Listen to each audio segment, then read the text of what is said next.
We'll call the Assembly Finance Committee of May 3rd to order. Ms. Spiegel, will you please note our roll? Thank you, Chair Green. We have all Assembly members present here in chambers besides Mayor Weldon and Assembly Member Wall, who are present on Zoom. Thank you. She is present but does not have her camera on at this time. Thank you, Ms. Spiegel. Approval of minutes. Any additions or corrections to the minutes from April 26th? Seeing none, those are adopted. We'll go straight into our agenda topics. Number 2, update on FY24 revenue forecast. Mr. Rogers. Thank you, Chair Treem. This is just a little bit of intermission material.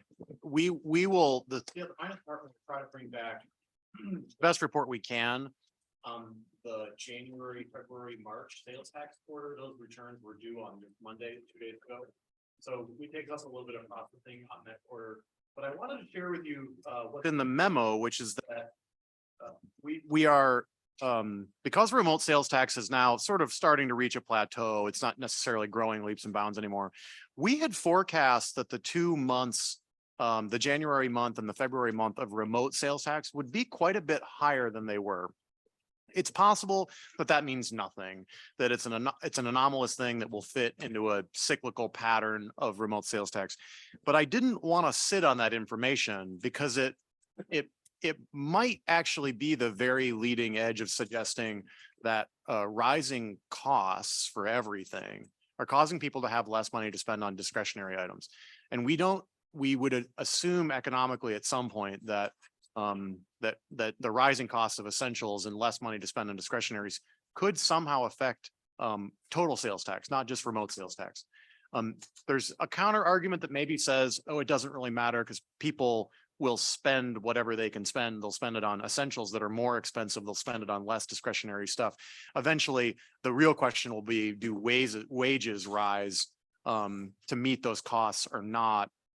But it's just the tiniest bit of caution at this moment in the process about what FY24 future year revenues will look like.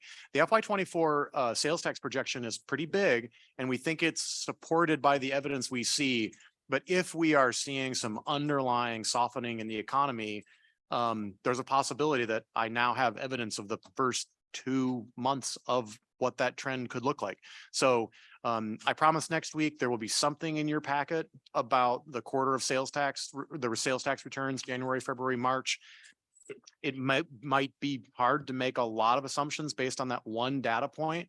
But I think it's possible we're seeing signs that the overall economy is getting a little softer because of inflation. I'll leave it at that. Happy to answer questions. I don't know that I have any more information. The numbers for those 2 months of sales tax or remote sales tax are in here, and there will be information in your packet next week about the January, February, March quarter of local sales tax. Thank you, Mr. Rogers. Any questions on that? Mr. Smith. Thank you, Madam Chair. I was just rapidly searching on the internet for it, but you're probably more tuned in and smarter about it than me. Is there like national data on drops in consumer spending or anything like that you've been aware of? Any other big signs that are not Juneau? Well, there's a ton of economic data. Obviously, the Federal Reserve raised interest rates by another quarter point today. And what that tells us is that the Federal Reserve still thinks that the economy is overheated in such a way that inflation will persist if it doesn't do that. That generally means that the economy isn't bad enough for the Fed to want to reverse course and start reducing interest rates, which will eventually do. So I think it's complex. There's a lot of economic data that the Fed is looking at. I don't have it at my fingertips, and I don't normally consult national spending data. I think the next couple of months are probably telling about where the economy is really heading. There's been this, we've talked about this, and we've talked about investments and the cost of debt and all these other things.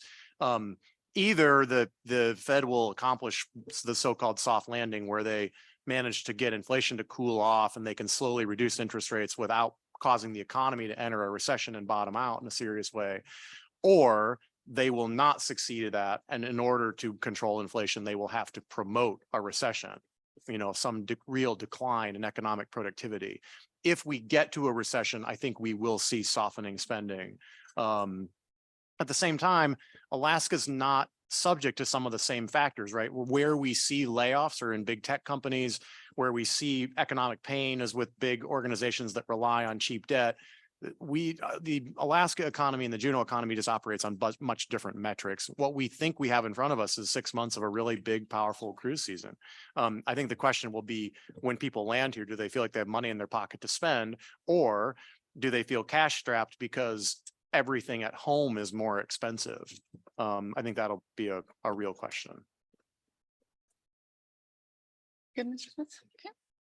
Any more questions on that one? Okay, thank you, Mr. Rogers. We'll keep moving on down the agenda. Next up is the school district budget for action. Mr. Rogers, can you just remind us of what our deadlines and timelines are for this one? Yep, thank you. So if you want to see deadlines, the very back page of your main packet at the bottom, there's some language down there in italics.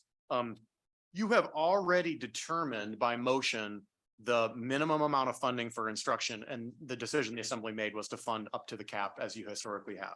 So with that decision behind you, the only decision ahead of you or in front of you tonight is a decision about the outside the cap funding.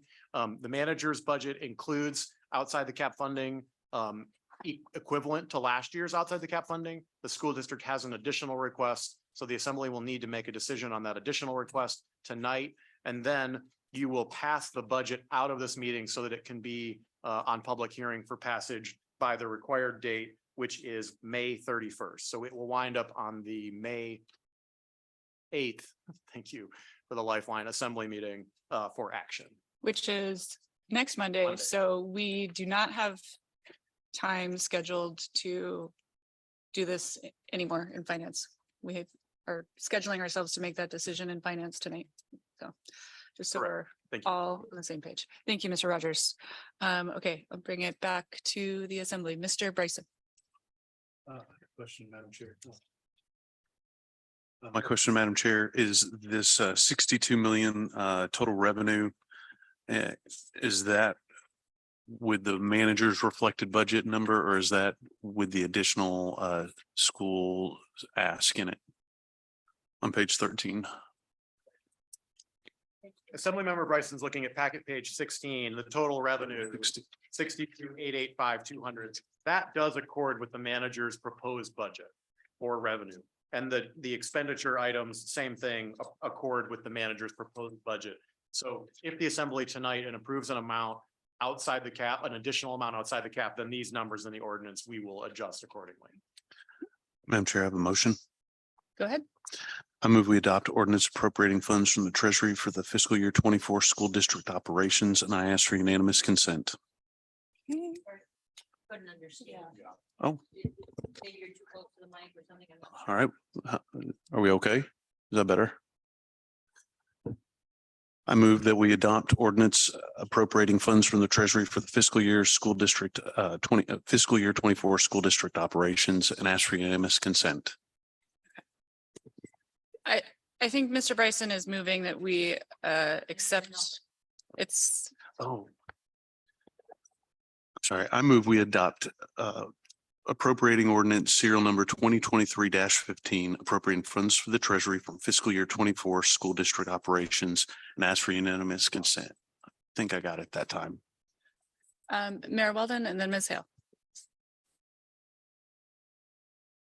Sorry, Mr. Bryson, you do not. We need to move that to the full assembly.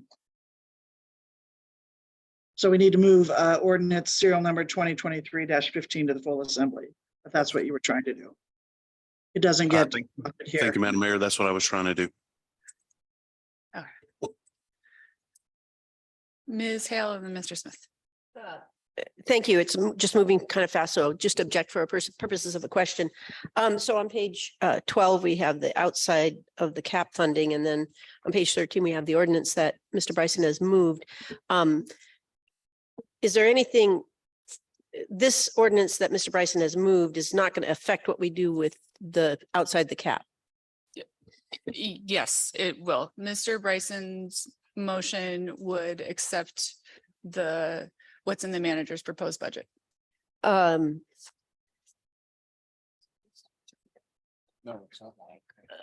okay, I'm just having trouble seeing the numbers. I just don't see those numbers in here, but I guess it's just not broken out by outside the cap. So, Mr. Bryson, your motion does not include any of the extra money on the right.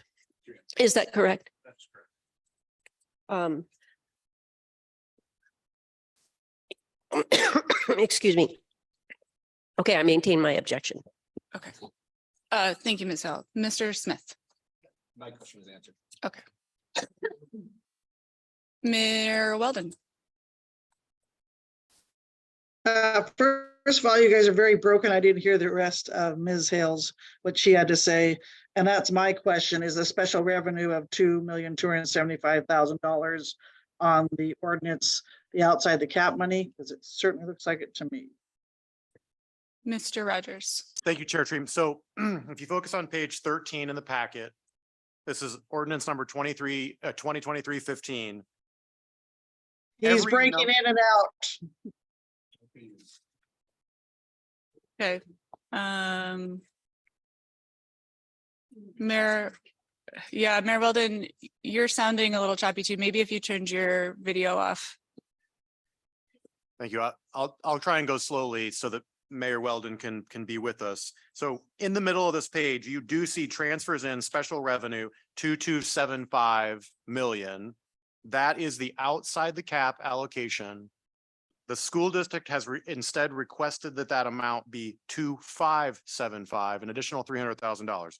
So the way that Mr. Bryson has proposed to move the ordinance is without that additional 300,000, and the assembly can at your discretion take up a request to increase that amount or not per the school district's request. Thank you, Mr. Rogers. Mayor Weldon.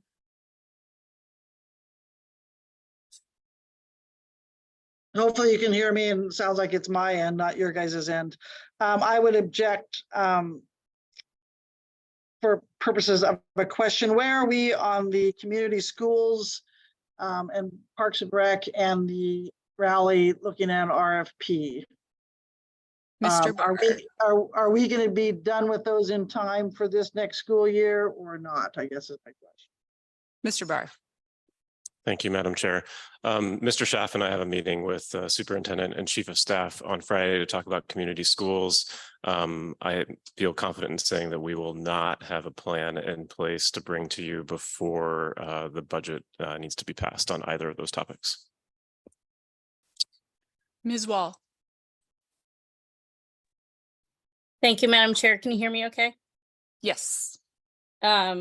I would make a amendment to the motion to change that special revenue line from 2275,000 to 2575,000.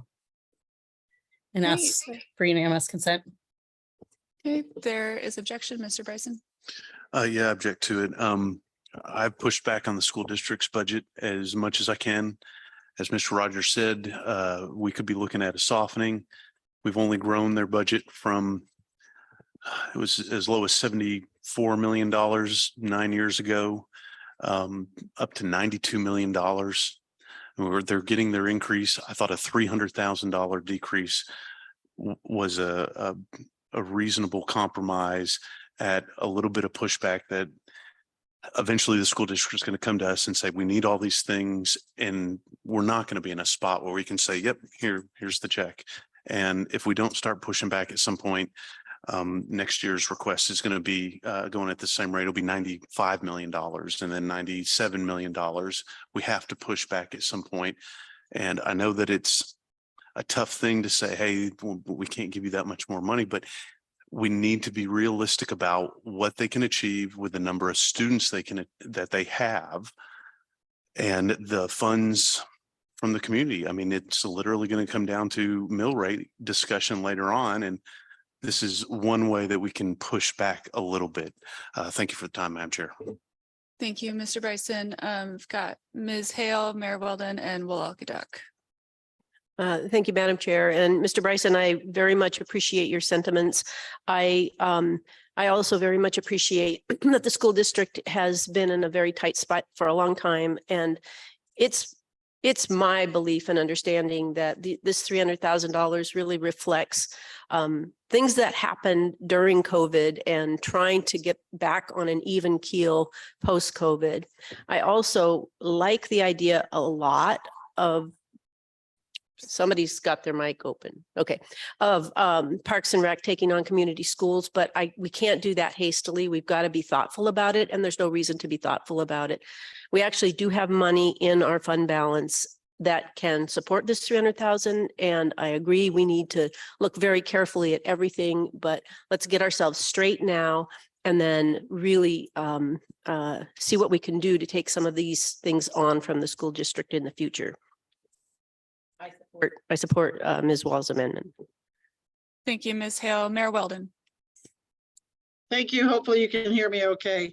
I appreciate Ms. Hale's sentiment, but I think we took care of that when we gave them the extra money for fiscal year 21 and 22, I think, and we gave that filled their fund balances. So in light of the fact that we're looking at taking over the community schools and Raleigh, I would object to Ms. Wall's amendment. Thank you, Mayor Weldon. Walal Duck. Yeah, thank you, Madam Chair. Ms. Hale, you kind of alluded to this, but I'm hoping to get some insight into what exactly makes up that 300,000. Mr. Rogers. So thank you, Chair Treem. Ms. Olin is here if there are questions for the school district directly, but I can point you, at least for now, to page 12 of the packet. And what you'll see is that $300,000 is constituted of an additional $100,000 for transportation, an additional $100,000 for community schools, and an additional $100,000 for Raleigh. Mr. Smith. Thank you, Madam Chair. Mr. Rogers, how would an increase either to the BSA or a one-time outside the formula funding of an increase, anyway, additional state assistance? I mean, obviously that'd be more money to the school district, but we have to set this number before that will be known. Is that correct?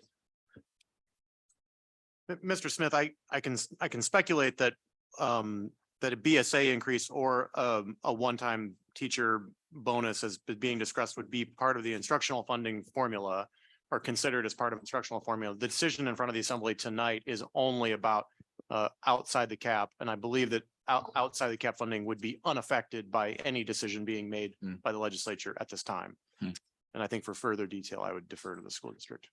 Okay, well, that's good. Thanks. I could look it up in here, but it's actually open to the right page. The school district did build their budget with the assumption that there would be an increase to the BSA, and it's in the packet from April 12th, and I'm gonna try to find I'll just ask the expert. Ms. Olin will tell us.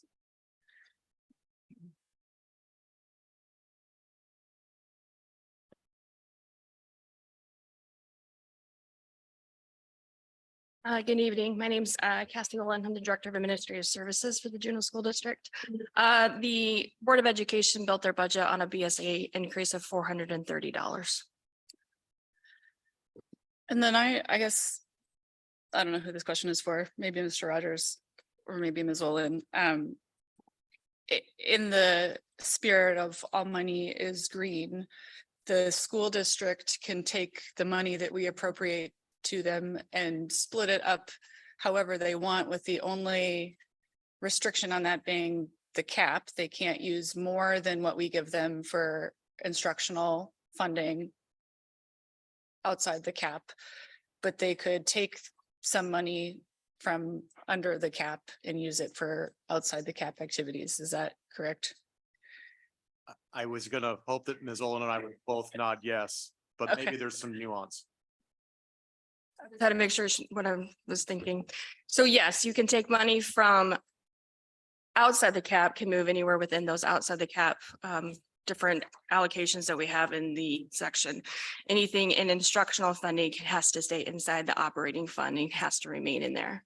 Okay, so if the legislature comes to its senses and does a huge BSA increase, the money that and we have appropriated this money, you could move things around as necessary. Correct.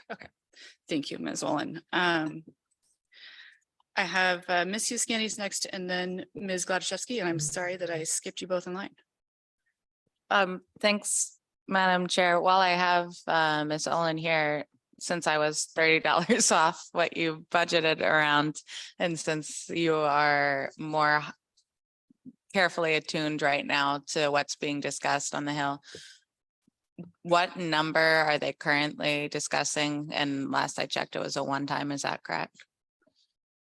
The last thing that I heard through Senate Finance was they were gonna do a one-time funding of 175 million, which would equate to a $680 BSA increase as one time. It'd be roughly about based upon so the way that they split up that 175 million is it's based upon the adjusted average daily membership of all the school districts. And so as long as our projections stay where they're at and everybody else stays the same, it'd be roughly about $5.2 million to the district. Thank you. Ms. Gladysevsky. Thank you, Madam Chair. I'm going to object also to the motion.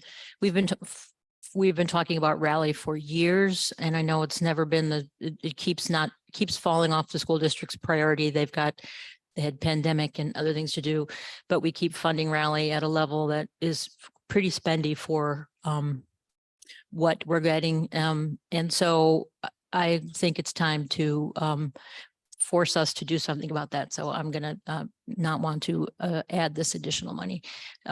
Same thing with community schools. We should put a fire under ourselves to work that out. So thanks. Okay. Yeah, Ms. Hale, Ms. Huskini. Thanks, Madam Chair.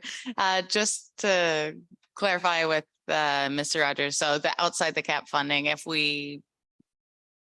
Ms. Wall's amendment failed and we just pass it with the manager's above the cap recommendation, there's nothing that stops us from coming back and appropriating that extra 300,000 to the school district, correct? That's correct. Okay. I guess then if I could follow up, I am of mixed minds of this because I very much appreciate school board members. They identified these are the sections of our budget that were the source of the problem, and we don't want a budget where we're leaving a deficit. And I very much appreciate that attention to detail and the terrible circumstances you've been working under. So for that, I appreciate that extra 300,000. There are a lot of pieces at play, and I, for one, want to make sure that we're not leaving you in the lurch, but with so many ideas like community schools, like Rally, and then the unknowns from the legislature, part of me wants to just push this out since the 300,000 is in some ways a relatively small, it's not a small number at all, but something that I think we'd all be willing to come back to the table and do if it turns out, nope, community schools is not a good fit for the city and it's just better to leave that with the school district. So I'm not sure. I'm in a pickle, but I just wanted to share those thoughts so you knew where I was coming from. Thank you, Ms. Huskini. Ms. Hale. Thank you, Madam Chair, and thank you, Ms. Huskini. I appreciate where you're going. I worry that we all might not want to come back and revisit another 300,000 for the school district. So that concerns me that it could just fall through the cracks and we wouldn't reappropriate that. I do like some of the ideas that we're talking about. Thanks. Well, Alkidak. Yeah, thank you, Madam Chair. I appreciate the level of conversation that we've had. It is a tough pickle, Ms. Ganji. But I will be in support of Ms. Wall's motion. I think that these programs and really having the opportunity to address them now rather than kicking it down the road in hopes that something will come to fruition is not really the path that I like to bet on. You know, I can see things unfolding greatly at the legislature because we've seen that go so well to date, but I think that as we're developing a plan and as Mr. Barr was saying, we've got some pokers in the fire, so to speak, to figure out how we can alleviate some of the stressors on some of these dollars coming over the cap as a request annually.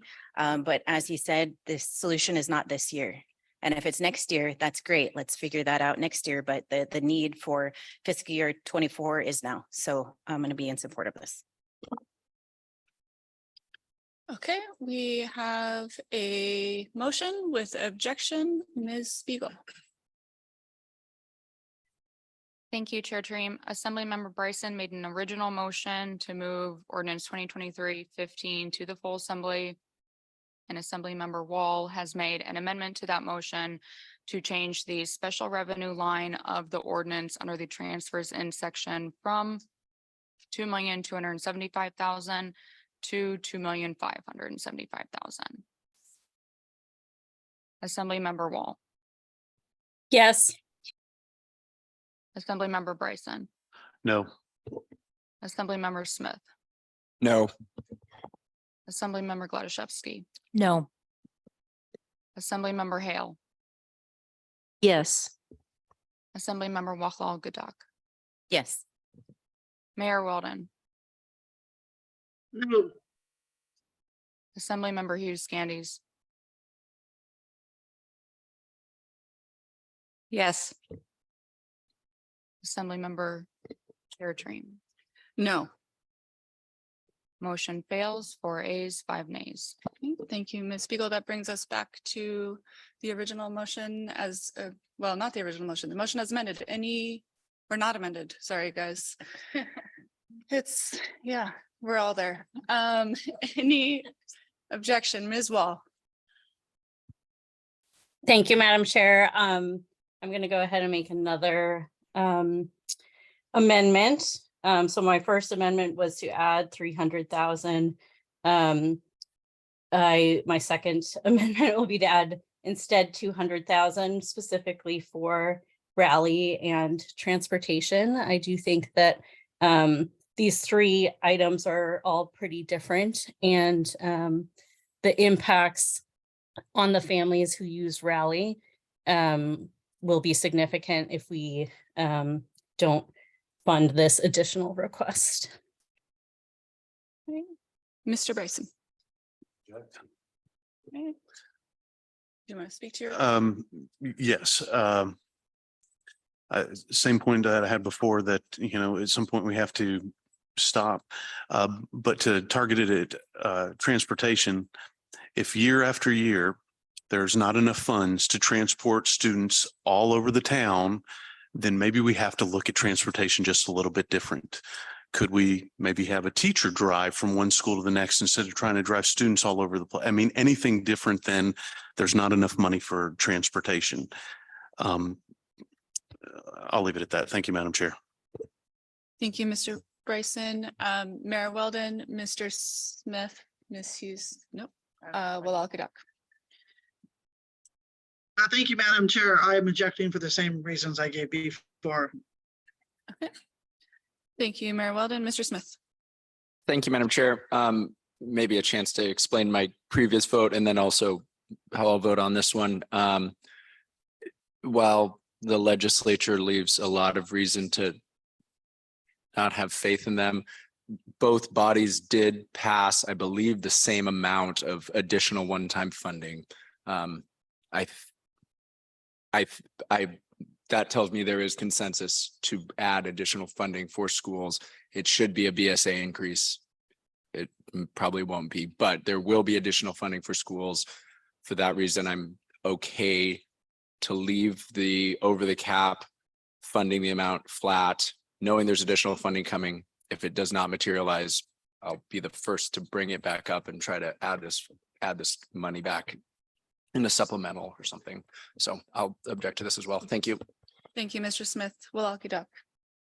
Yep, I'll be in support for reasons I stated earlier, but I'll just add to the fact that I am recipient of the Rally program. My son and I were struggling to make it, living off food stamps, living off whatever's necessary to help us get by. And if it hadn't been for the Rally program, I don't think I would have ended up working for the governor, working in the state legislature, or any of the other positions that I've held. So it really did me a good, it did us both a service, and something that I know that so many of our families depend on, especially those parents who are single parents having to go pick up their kids in the middle of the day and drop them off at another service, which, by the way, wait lists are extremely long still in this town to get into any kind of childcare. Thank you, Walkie-Doc. Ms. Gladys. Just briefly, same reason I objected last time. I do believe that if the BSA increase doesn't come through, if something doesn't happen, I'm certainly happy to talk about the 300,000 later. So same sort of echoing Mr. Smith's comment. Thanks. Thank you. And I'll speak to this one as well. I will object to this amendment for the same reasons I objected to the original amendment. I think if there's other aspects of the outside the cap funding where this money could come from, the assembly doesn't get to approve the school district's budget. They're showing us possible ways they could use this money. It's not the only way, and we don't get to tell them how to spend the money. So we're talking about specific programs, but the money we're giving can be used for, anything. And I think that we do have fund balance, but this is an ongoing expense. It's an operating expense and not a one-time ask. And so I think we need to be really cognizant of that as we make these decisions and not default to our fund balance as a source for funding operating expenses. So we have an amendment and objection. Ms. Spiegel. Thank you, Chair Dream. Assemblymember Bryson made an original motion to move ordinance 2023-15 to the full assembly. Assemblymember Wall has made an amendment to that motion to change the special revenue line on the ordinance under the transfers in section from 2,275,000 to 2,475,000 with the additional 200,000 in funding allocated for transportation and rally. Assemblymember Wall, Yes. Assemblymember Bryson, No. Assemblymember Walkie-Doc, Yes. Assemblymember Smith, No. Mayor Weldon, No. Assemblymember Hughes Candies, Yes. Assemblymember Gladys. No. Assemblymember Hale, Yes. Chair Dream. No. Motion fails, 4 ayes, 5 nays. Okay, back to the original motion. Any more discussion on this one? Okay, any objection to this motion? Seeing none, that motion has passed, and this will be on our assembly agenda on Monday.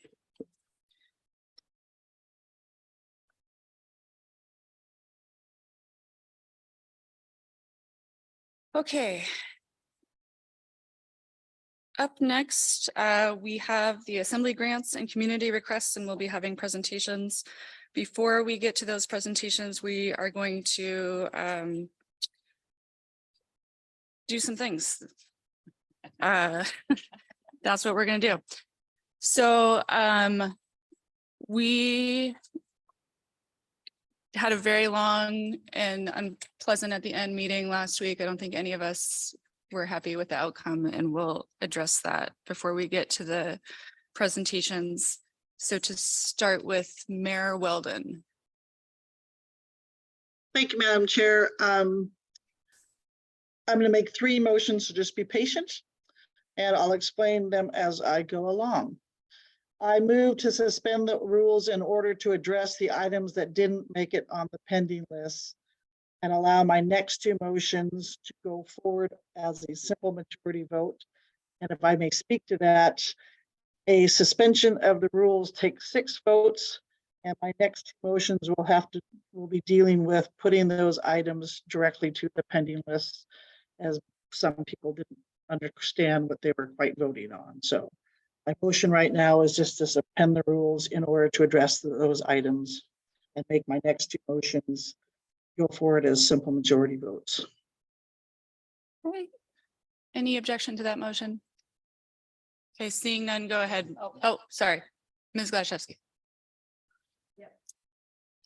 Object for purpose of a comment. The chair of the finance committee was clear at the meeting before last what we were going to do. We talked about wanting to put things on the pending list affirmatively. In prior years, things just went on and they all went on, and we were trying to make sure that 5 people wanted them to be on. So she made the announcement. I thought everyone was clear at the meeting last week.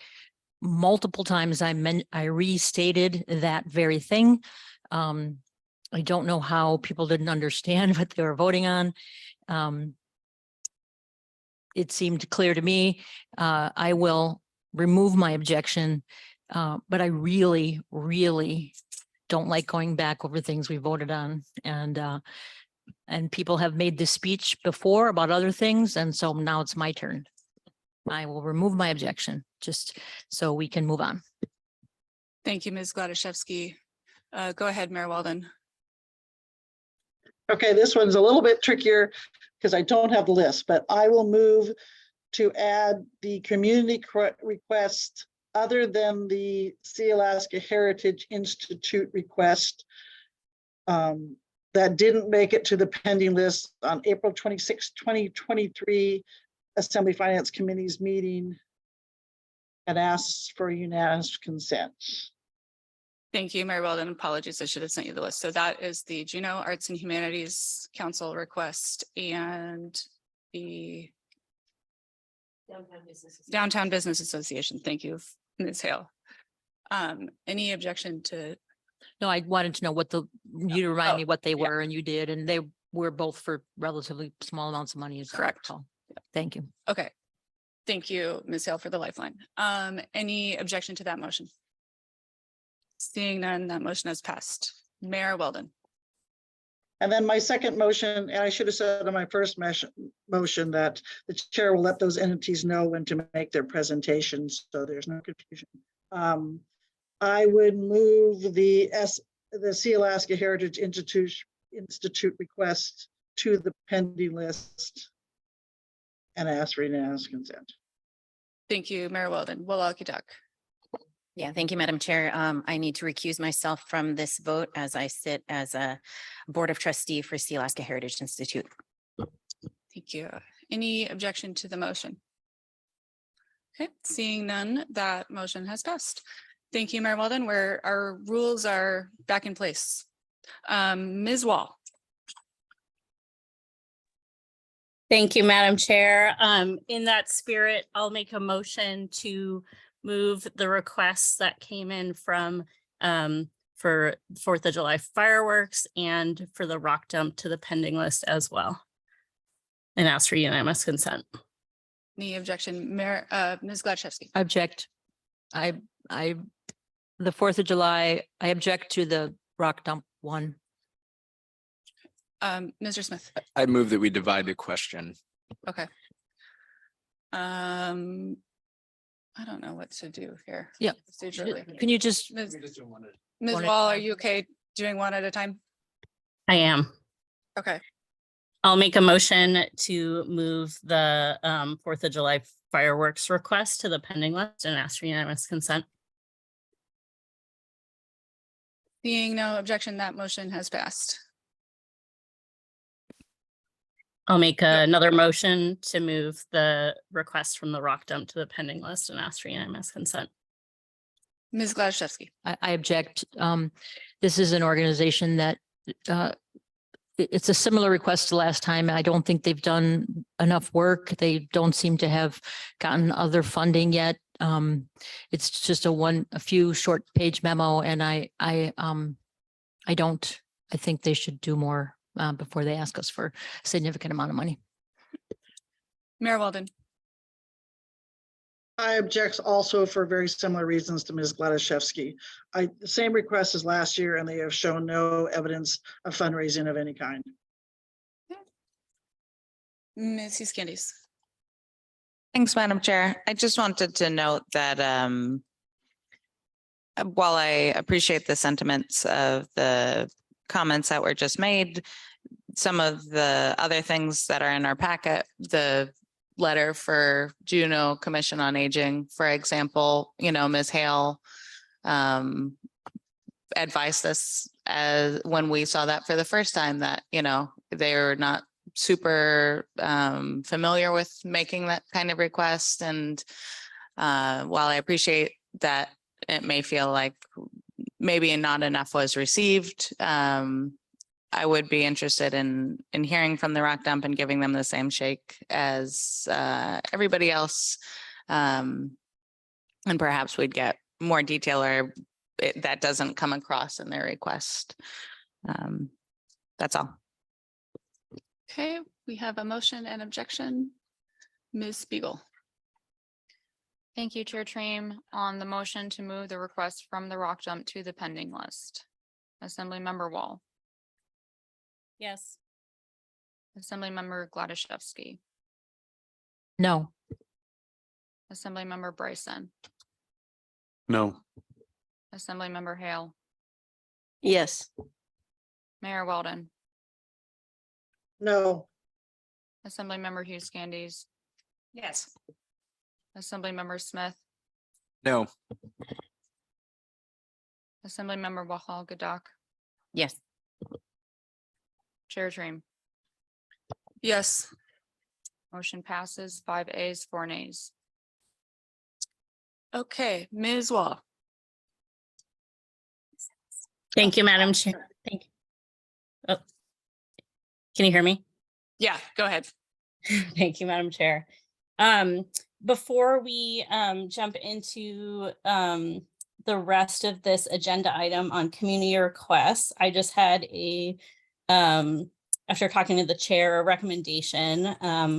I can't prevent assembly members from making motions about these grants and community requests, but I think it may be easier to treat tonight as information only, get a chance to ask your questions, hear from the groups, and then with the idea that we would make actual decisions on these at a later date, either next meeting or the meeting after at the discretion of the chair. And with the idea that all of these decisions are related to each other. Sometimes my decision on whether to fund something or fund one item versus the other really depends on what the assembly votes on ahead of that. So we still have some big ticket items to talk about, primarily the CIP, City Hall, and we are going to be hearing from other community requests next week. And so I'm hopeful that the assembly will move to make decisions once we've heard from all of those groups and staff, and then we can kind of take a holistic look at the budget. Thank you. Thank you, Ms. Wall. Ms. Hale. Thank you, Madam Chair. Just a housekeeping item. Juneau Commission on Aging has removed their request. So after consultation. So thank you. Yes, thank you, Ms. Hale, for reminding me. I totally forgot to mention that at the very beginning of the meeting. So thank you. Mr. Smith. Thank you, Madam Chair.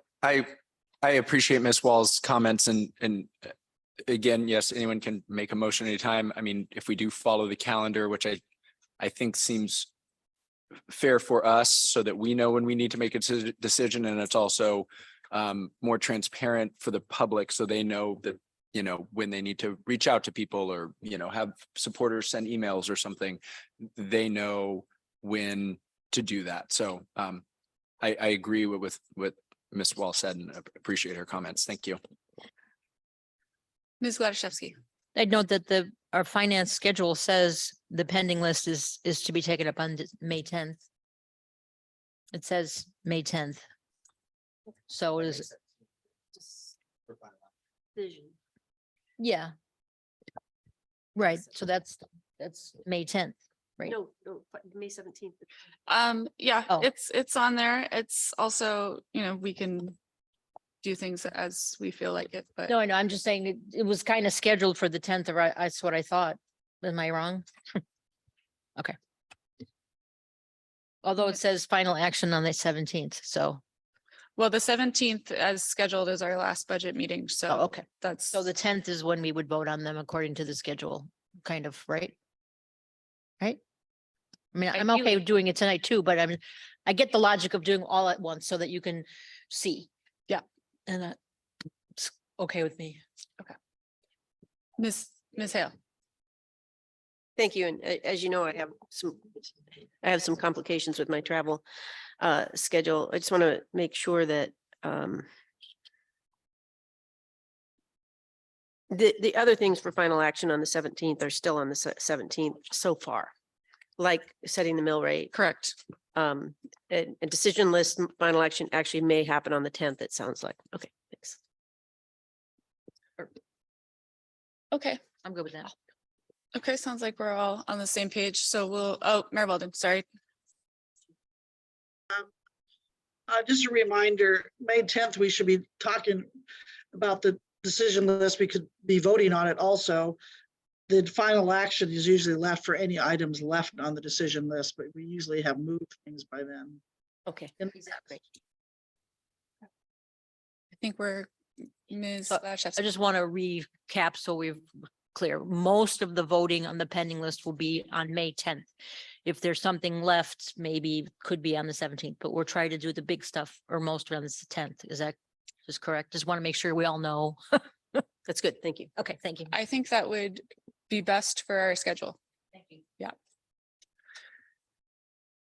Okay, so we'll get started on the assembly grants and community request presentations. So we do have a long agenda and you can see how much we like to talk.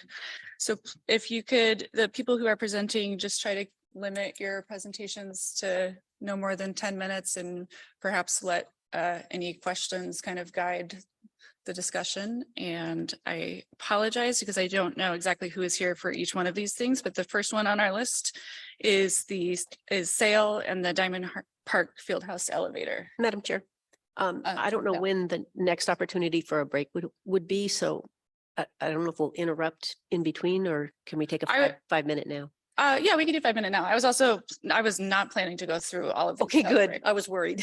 Thank you. Do you? No, Just- no, you I can can want wait. break I now? can wait if Okay. we're not going to do them all at once. Okay, yeah. So we'll start with the Fieldhouse elevator.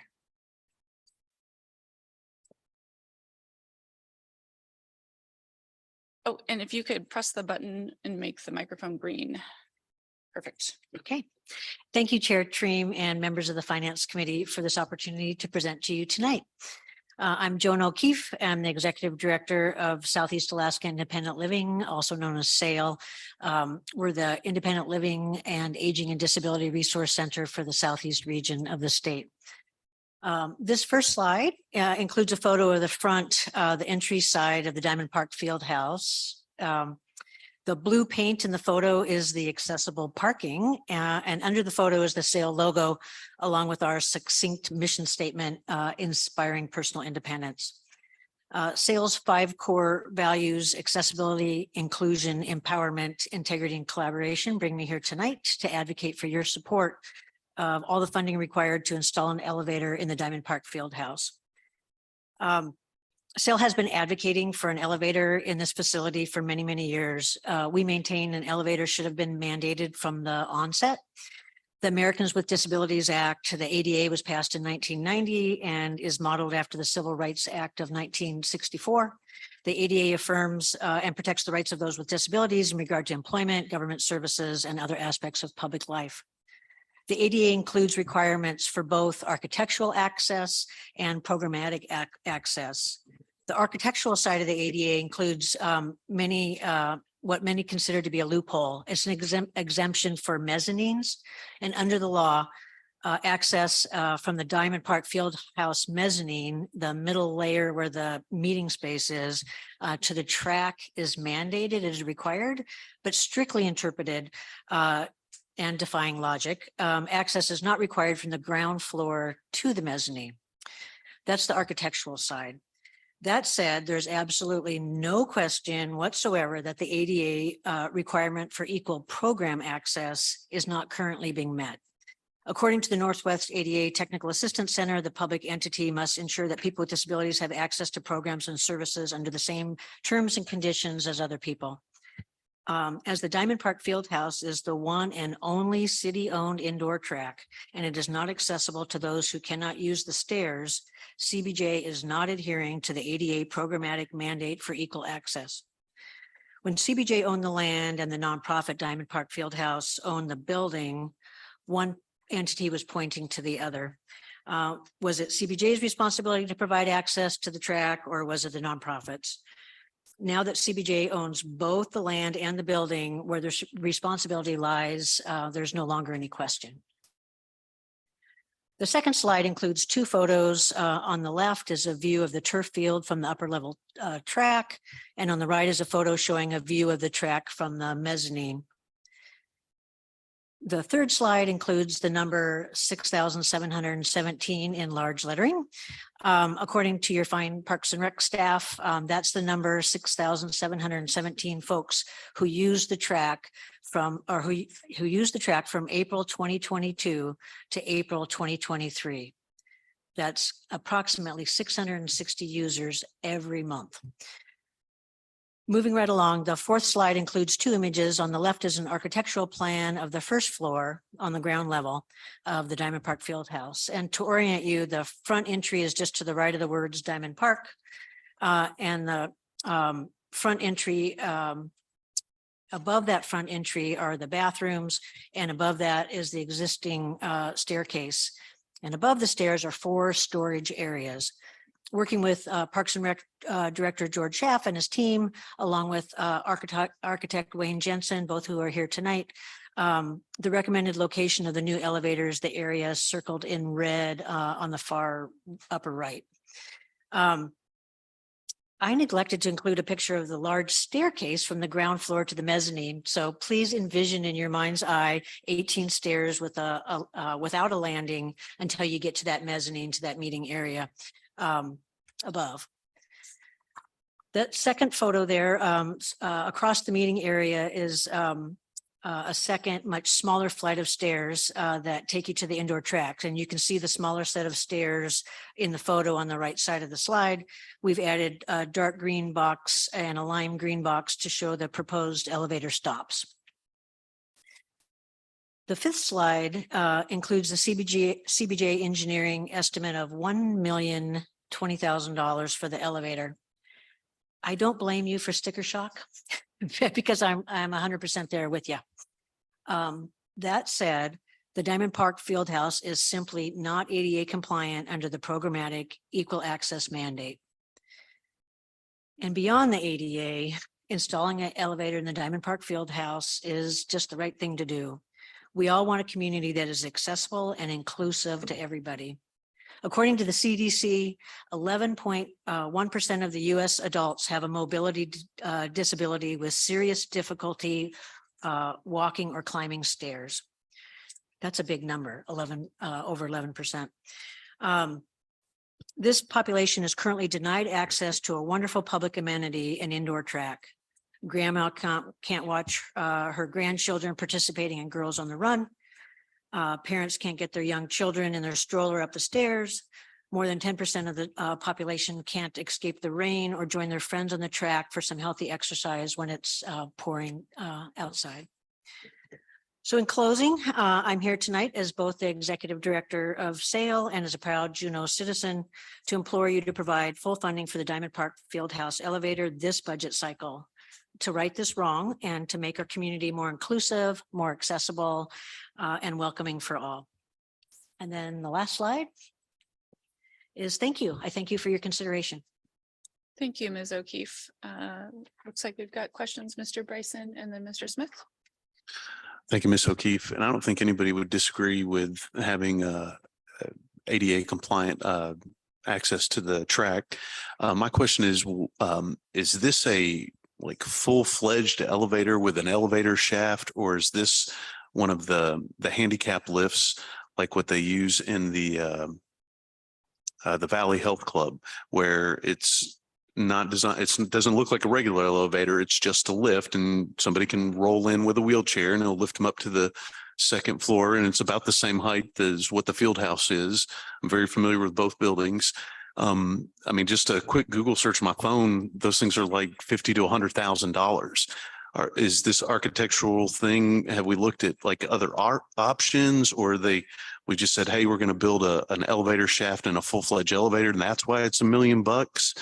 Could you settle for something that was maybe not a full-fledged elevator and just like a handicap lift instead? Or is there a way that we could do this without the $1 million price tag? That's a great question. This price tag is for a full-fledged elevator, and there's lots of reasons for that.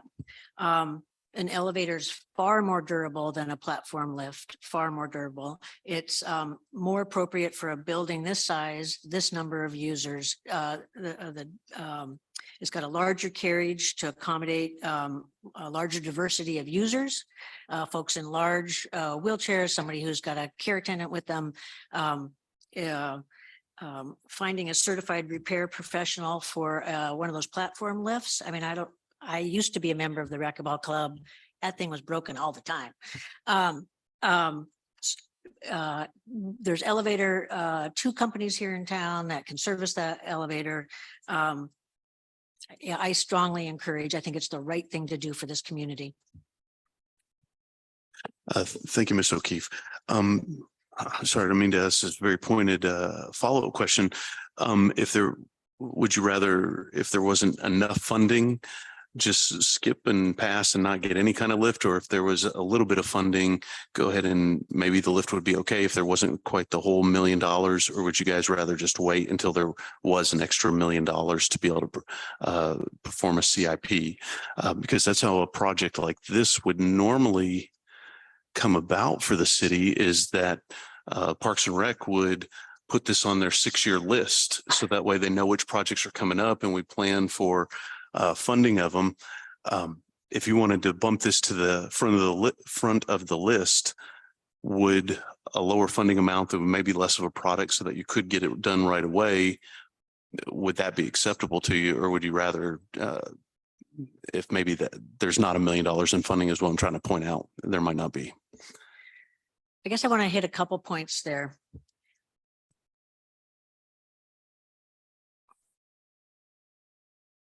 I have to say, I take a little bit of a objection that sale has to come. I mean, I'm here as an advocate. Really, this is a city property. This is a city facility, a city land. This is not a sale ask. This is a sale advocacy position. No lift or something, no elevator or something that's less desirable. That's a tough one. I will say that, you know, the Parks and Rec director is here and can speak to it. This has been on your list for years. This is not the first time it has come to the Parks and Rec list. This is the first time, to my knowledge, that you have owned the building and the property where this ADA question is no longer a question. Thank you, Mr. Bryson. I've got Mr. Smith and then Mayor Weldon and then Ms. Glaszewski and then Ms. Hale. Thank you, Madam Chair. I guess I'm trying to decide if I should ask questions of our administration right now, if we should just kind of focus with the community group. I think that if there are questions that are going to help you make this decision, now would be an appropriate time. Okay, I'll just ask real quick. I guess, Mr. Watt, this is or isn't on the CIP anyway. Could you just help me with, you know, programming this into our kind of standard facility improvement kind of process? Thank you. So an elevator is on the CIP as a future project. It's not a funded project in this fiscal year. Generally, projects like this, if you want to do them, you need a little bit of money 10 or 15% or so to get a design planning process going. And then you need the rest of the money to award a bid. I would imagine, just listening to your conversation, from the departmental view, there are going to be pros and cons on maintenance and operations. And I don't know how the department feels about that. Generally, CBJ is predisposed to lower maintenance solutions. That, you know, staff time is valuable to us. And if the assembly directed that we pursue a project like this, you know, it's really all about timing. We have lots of facility needs and desires. You could direct that we include it on the CIP next year. You could provide partial funding now in this budget cycle. You could provide full funding as has been estimated in this packet now. Those are all bona fide options. I just will thank Mr. Jensen. He's been available to a lot of people to help scope and develop projects that need a cost estimate early, and he's been doing that for some decades, and he's been really helpful to help move ideas and projects along. So thanks to Mr. Jensen. But really, you have all those options at your disposal. Next year's CIP, some funding now, a lot of funding now. But at the end of the day, estimating construction costs is really hard until you open bids. You're probably not going to have a lot of certainty on cost for something like an elevator, where there generally are few suppliers and few builders, and probably supply chain issues, if I had to guess. Follow-up. Well, just a brief statement, I guess. Thank you for that, Mr. Watt. I guess because we're going to be taking action on the 10th, I mean, directing the manager to it and hopefully maybe even giving design or some type of funding to get this thing started. I will be happily or into looking at making that motion next week, and then we can kind of figure out how to go forward, because I think this needs to get done. And thank you for advocating for this. Thank you. Thank you, Mr. Smith. Mayor Weldon. Thank you, Madam Chair, and thank you, Ms. O'Keefe, for coming in tonight to advocate for it. One question for you and then one question for the city manager. In your picture where they show the stairway up to the track, this is just a simple thing, and I don't know if it helps. What if you move that the other direction and put a ramp, and then you wouldn't have to go to all the way to the track? Would that work? If we could get people to the mezzanine, would that work if we change that staircase to a ramp?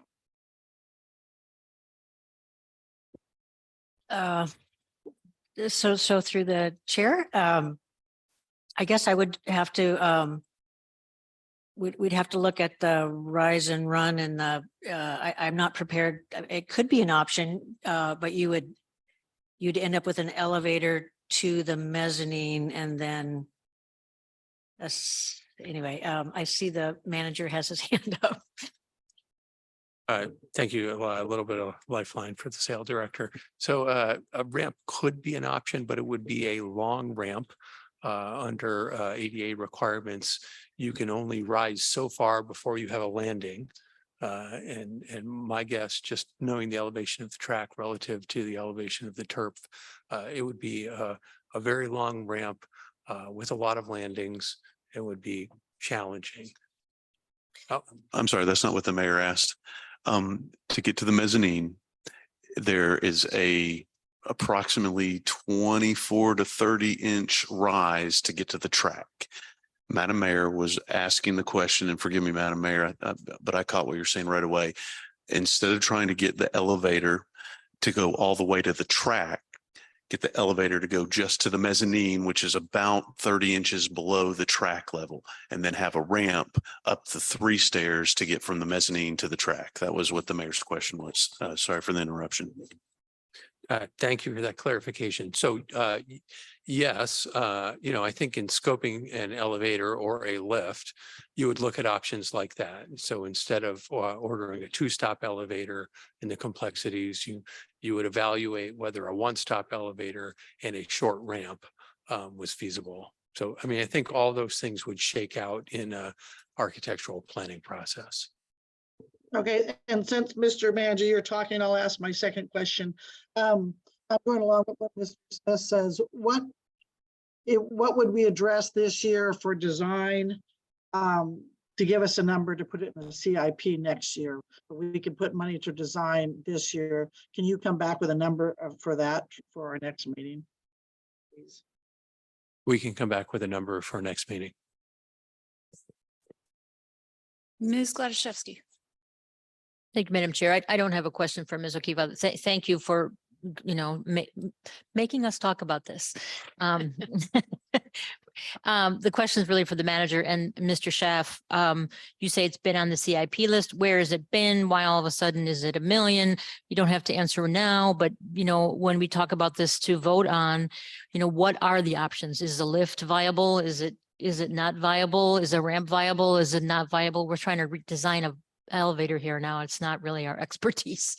So what can we do? And other than $1 million immediately, and it's been on the list. And what about we did a 1% and did park things? Can this be on the part of this be on the park thing? You don't have to, again, you don't have to answer now, but is that a viable source of money for this? I mean, I think there's interest in making it happen, but how and how much and when is maybe you could tell us later, all of those things.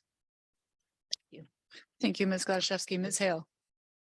Thank you, Madam Chair, and thank you, Ms. O'Keefe, very much for bringing this to our attention. And I agree with you and others that it shouldn't be your request to us, but we didn't really know. So it's very good for you to bring it to our attention. And I really appreciate all of the work that you put into this. I will say that for any person that is unable to access that track, be they someone who's normally in a wheelchair or someone who is recovering from an accident that could really use an indoor track to help them, recover better. All of those people, the longer we wait, the longer they have before they can actually have that ability to access that location. And I think it's really important. I did have, following on what Ms. Gladys said to Mr. Manager, perhaps Ms. Kester, Mr. Manager. Thank you. I just want to make sure you heard me. Kind of following on what Ms. Gladys said, I mean, can we look at our CIP projects this year and swap something out? Is there something that we could not do this year in order to do this project, since it's on the CIP list? And maybe you can take a look at that for us as well. And then the last thing I just wanted to, in response to Mr. Bryson, I'm looking at the picture on page 22 of our packet, and there are 6 stairs there.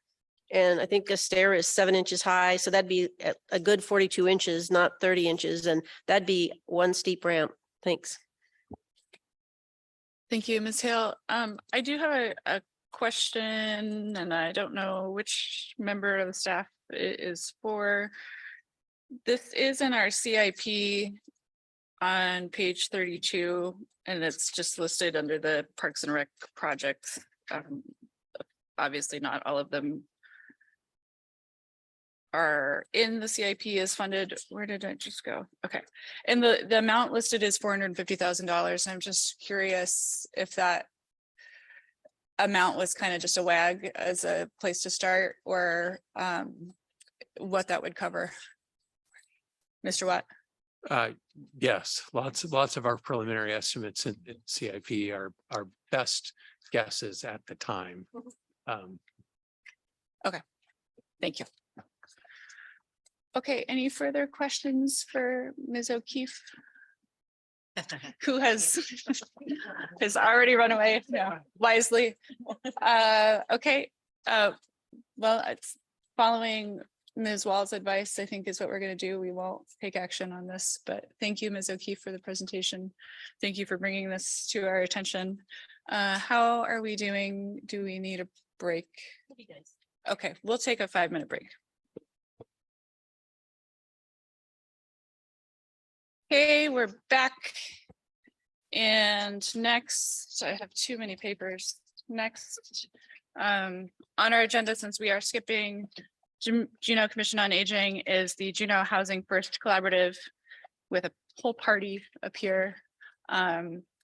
So whichever one of you, oh, yes, of course, Mr. Biden. I would like to declare a potential conflict. I serve on the board of Housing First here, but I do not believe that there are any conflicts. Thank you, Mr. Bryson. So whichever one of you. Ms. All right, I didn't hear the last part of what you said. You serve on the board and what? Sorry. I serve on the board of Housing First, and I do not believe that there are any conflicts. I'm not compensated. And I actually think that if someone's on the board of something, I understand it's not Oh. a financial benefit to you, but your responsibility as a board member is to advocate for the things the board thinks is good. So I think anybody on a board shouldn't be deliberating or voting on things they're on the board of, whether they're compensated or not. Mr. Smith. Thank you, Madam Chair. I served on the board of the Glory Hall, and my remembrance, but we probably need Miss Lane, is I think there's actually something in code that if it's like a nonprofit or like some type of, there's something about the type of board that makes it a conflict, but I'm gonna start searching the code, but Miss Lane's probably better. All eyes are. on Madam Ms. Chair, Lane. Ms. Glashow. I think it's the assembly, well, ultimately is the assembly that decides whether there's a conflict or not. So I know there's the financial part, but then there's something to the effect of personal interest or something. But Ms. Lane could opine. Ms. Lane. Thank you to the chair.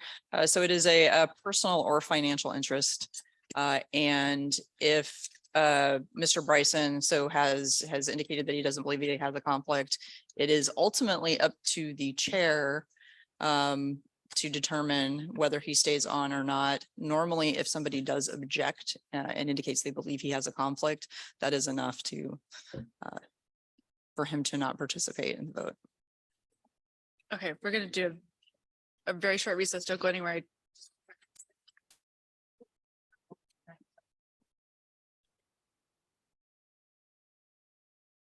Okay, thank you guys for indulging my short break there. Tonight we're not voting anyway, so it doesn't matter.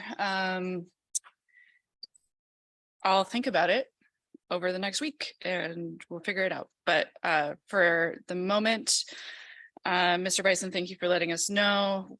We're just gonna take information and we'll go with the presentation. Oh, also, I forgot to mention, and let's hold any questions we have until the end. I'm gonna give people a timer just for equity and fairness purposes. So let's hold questions during the presentation until the end. Okay, so whoever wants to go first, sorry for that delay. Floor is yours. Thank you for giving us the opportunity to speak about Phase 3 of Forget Me Not Manor. My name is Maria Lovishuk. I'm the Executive Director of the Juneau Housing First Collaborative. With me today are our architect, Paul Wolkers, our board co-chairs, Bruce Denton and Joyce Niven. Joyce is the Vice President of the Clinton and Haida Regional Housing Authority, and Amy Skilbrad, the Executive Director of the Juneau Community Foundation. Paul will briefly address project design and overview, as well as our readiness to proceed with the development and construction. Bruce will address Juneau Housing First Collaborative's ability, expertise, reduction in emergency services and other community benefits. And Joyce will speak about CBJ funds being essential to our ability to secure other funds. And Amy will address strong support for this project in the community. There is an undeniable need for this project. As you know, all housing types in Juneau are lacking. We come to you now because in order to build in the spring of 2024, fund commitment is needed now to secure other funds. We're happy to answer any questions you may have after our presentation, and I will hand it over to Mr. Wolkers. Thank you, Maria. Briefly, Paul Volkers. I think you guys all have materials with plans and stuff in your packet. And as you probably noticed there, the proposal is to fill the last little chunk of our site that's still available. Just for historical background, we did phase one of this completed in 97, or excuse me, 2017. Yeah, it's like, what? Yeah, and it was highly successful. And so with board and assembly support, we came back and did a phase one, a phase two that followed and completed, I think, in 2021.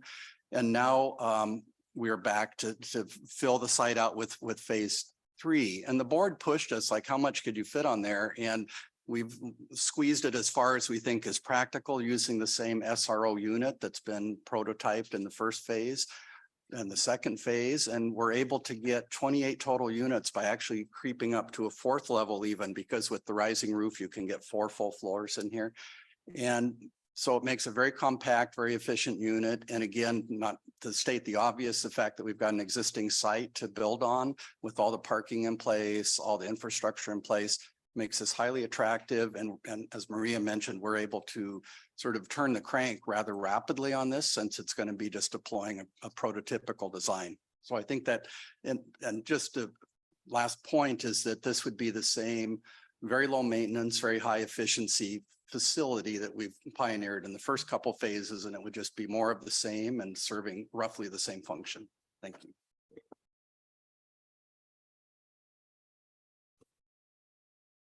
I like to describe this project and our previous Forget-Me-Not projects as a win-win for the city. I think that the financial commitment that the city has made to our projects to date, and I hope will continue with phase three, really has paid for itself in spades. Less than 7% of our operating budget comes from city funds. I think it's 7% total, counting the Hope funds from the Community Foundation. You've got the report that Heidi Brocious has done, and not only does it clearly demonstrate a great reduction in utilization of emergency services, but it also talks a little bit about what the effect has been on the lives of the folks that are residents there. I had the opportunity when we were building phase two. I was on the 3rd floor of phase one, kind of overlooking the project, and a gentleman came up and started talking to me, and we had a wonderful conversation. He was a resident. He had no idea that I'd thrown him out of the Senate building probably 100 times over the last several years. And it was the first time I'd ever seen him sober. It was just really, I came home just really moved. So I think we've pretty clearly demonstrated with our phase one and phase two, and more recently the Glory Hall project, that we have the ability to raise the money, develop these projects, do the construction management, and operate them successfully. And I hope that you will see fit to let us do phase three.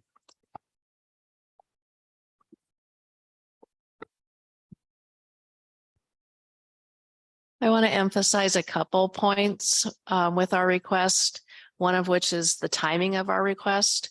We anticipate some grant funding opportunities to be announced in the next couple months that we want to take advantage of, one of which we've already used on phase one and two successfully. So we'd like to apply for those, which leads to the second point, being the need and the importance of the CBJ's commitment to this project.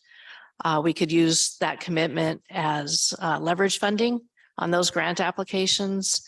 And that gives us more scoring, more points, and hopefully will enable us to be successful recipients of those grant funds. So those are two very important things. Also, just because you're the city and borough of Juneau, supporting the project financially also generates a commitment from the community that also scores us more points on our grant applications. And I just want to add, as working at the Clinton-Hyde Regional Housing Authority, we're right across the street. We share the parking lot, and we support this project. They're good neighbors, and I just wanted to make sure you knew that.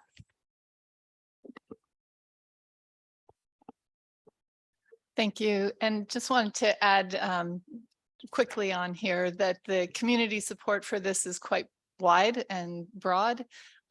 Juneau is seen as an exception, not only in Alaska, but in the United States for the collaborative effort that's put together by all of the housing groups and the city and borough of Juneau, along with the state funding and other funding. It's really pretty amazing what's been happening in Juneau compared to other places in the state and around the country as far as not having huge disagreements, but being able to move forward.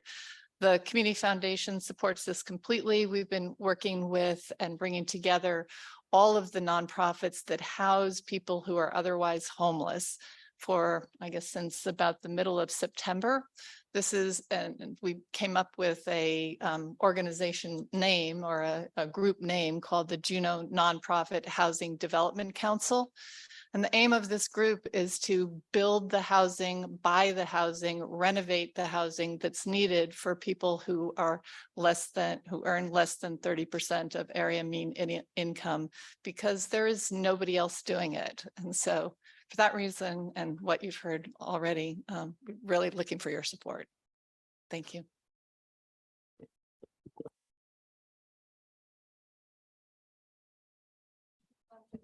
Just a quick question. Thanks for all this information and the good stuff in the packet and all you're doing.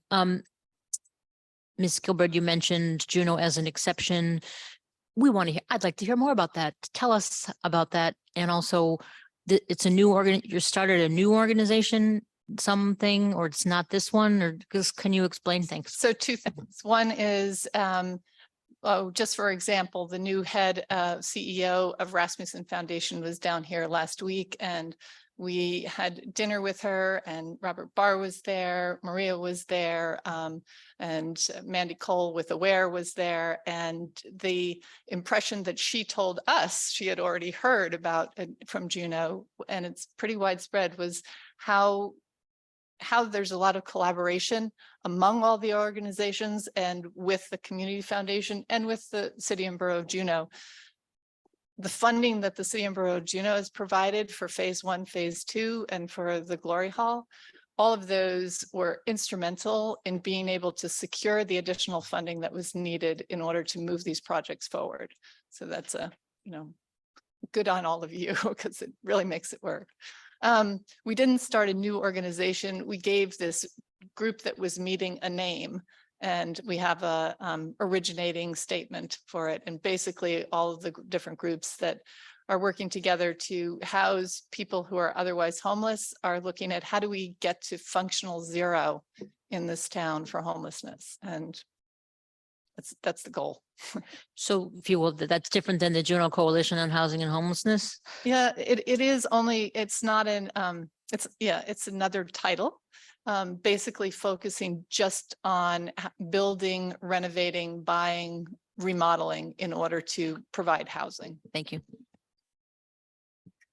Yeah. Thank you, Madam Chair, and echoing, thank you all for what you do for our people in Juneau. I see that the request is $1.4 million. The total project cost is 5.3, so $4 million, almost $4 million from other sources. Could you talk, and it looks like I'm going to assume that $2.5 million is from the congressionally designated spending request to Senator Murkowski, but could you just talk through a bit of those other pieces, the timing of those other pieces? And then also I see in your letter that you have sought out funds from the Juneau Affordable Housing Fund and you weren't successful. Could you maybe talk about applicability of this project in applying for those funds? Thank you. Through the chair, could I just add a little bit to Ms. Gladaszewski's question real quick, and then I'll get to this one. So I also wanted to point out, among other entities who are talking about Juneau, HUD visited just on Monday, the pretty high-level HUD officials whose titles Joyce knows. And I was out of town. And they were very impressed with our project. And what Housing First Phase 1 and Phase 2 has done, and I think it's really important to know this, it added 64 vouchers to the Juneau housing stock. And this is at a time when Section 8 vouchers are like very hard to get. We're in very short supply. People are waiting on average 2 years right now to get a housing subsidy voucher. And so it's not just translating in capital funds or collaboration, it's also translating in real support for people who are struggling with housing costs. And then Mr. Smith, to your question. So we applied for the Juneau Housing Trust Fund in the summer while I was on my sabbatical, which was very nice. And I think that the project was maybe just not at this stage of development, but I don't have a lot of details on what happened because I was prohibited from doing any work things at all. And then as far as timing, so one of the biggest funding sources, I think, that we're looking for, in addition to Senator Murkowski's congressionally designated request, is the goal funds from AHFC. They used to be known as special housing grant funds, and they were a major portion of the budgets for both phases 1 and phases 2. And we expect HFC to make that announcement in June or July. And these grants are very competitive. And so we will not have a shot at all unless we have city support in hand. And then other funding sources would include Rasmussen Foundation, Alaska Mental Health Trust Authority, and other organizations. I think it'll be similar to phases 1 and phases 2. But even the Rasmussen organization, like from the time you start the grant application to the time you get a decision, like it doesn't happen very quickly. I think 6 months is probably like a very optimistic turnaround. And so we need to start now. And in order to start, we need leveraging capital in hand.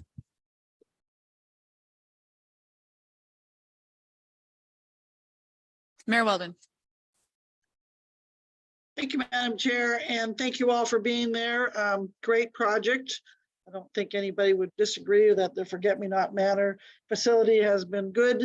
My question is, it's a pretty heavy ask and money is tight this year. How creative could we be with our financing?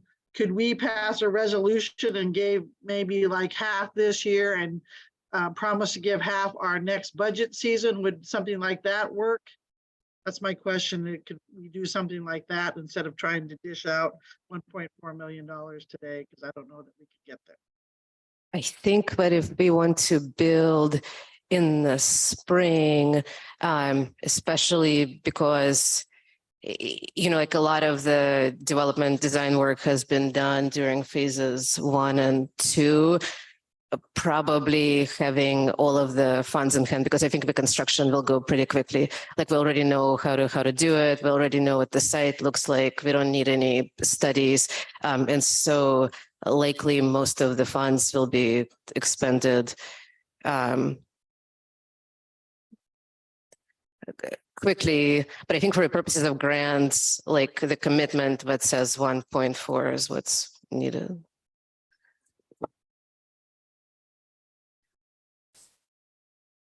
Can I have a follow-up? Yeah, go Ms. ahead, Chair? Mayor. Go ahead. Oh, thank you.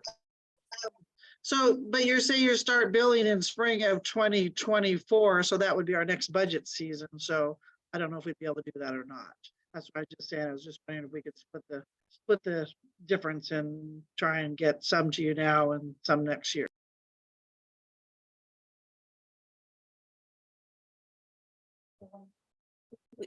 So just to be clear, I think like as far as cash flow, like I think that's more like what has more room there.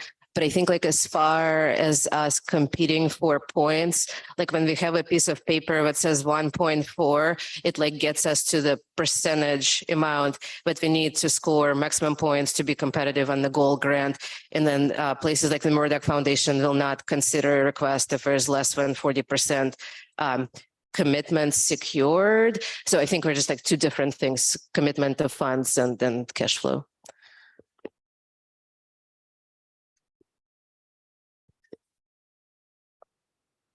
Ms. Hale. Thank you, Madam Chair. I have a few comments. One, I just want to commend Housing First for putting this request in during the budget cycle. We've been asking for that for a long time, and this is really great for us to consider, although it is, as Madam Mayor is kind of indicating, it's a chunk of change. I did the math, however, and it's $50,000 a unit. And where else is CBJ going to have this kind of investment where $50,000 a unit is going to create those units? So thank you so much for the work that you're doing.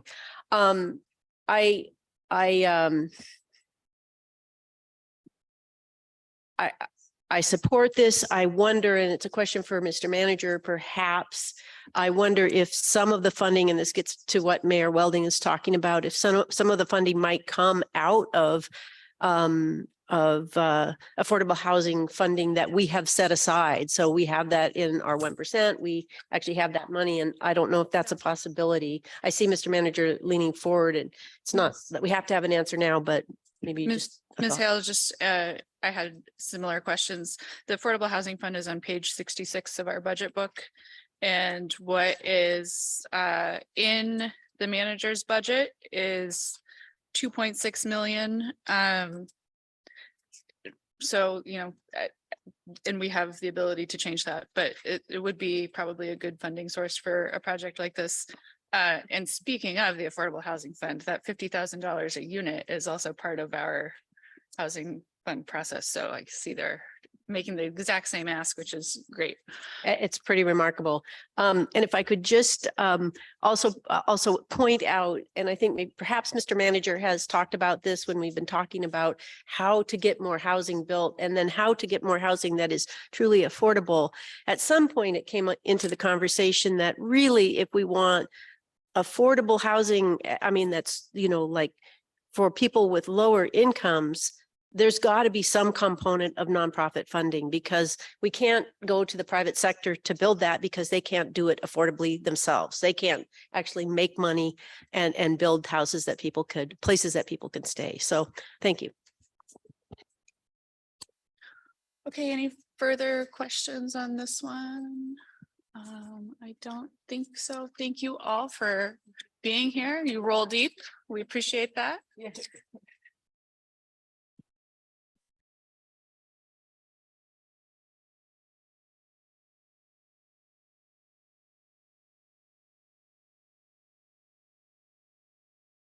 I have all of the grants. You have all the papers. This is why we need a new city hall. Okay.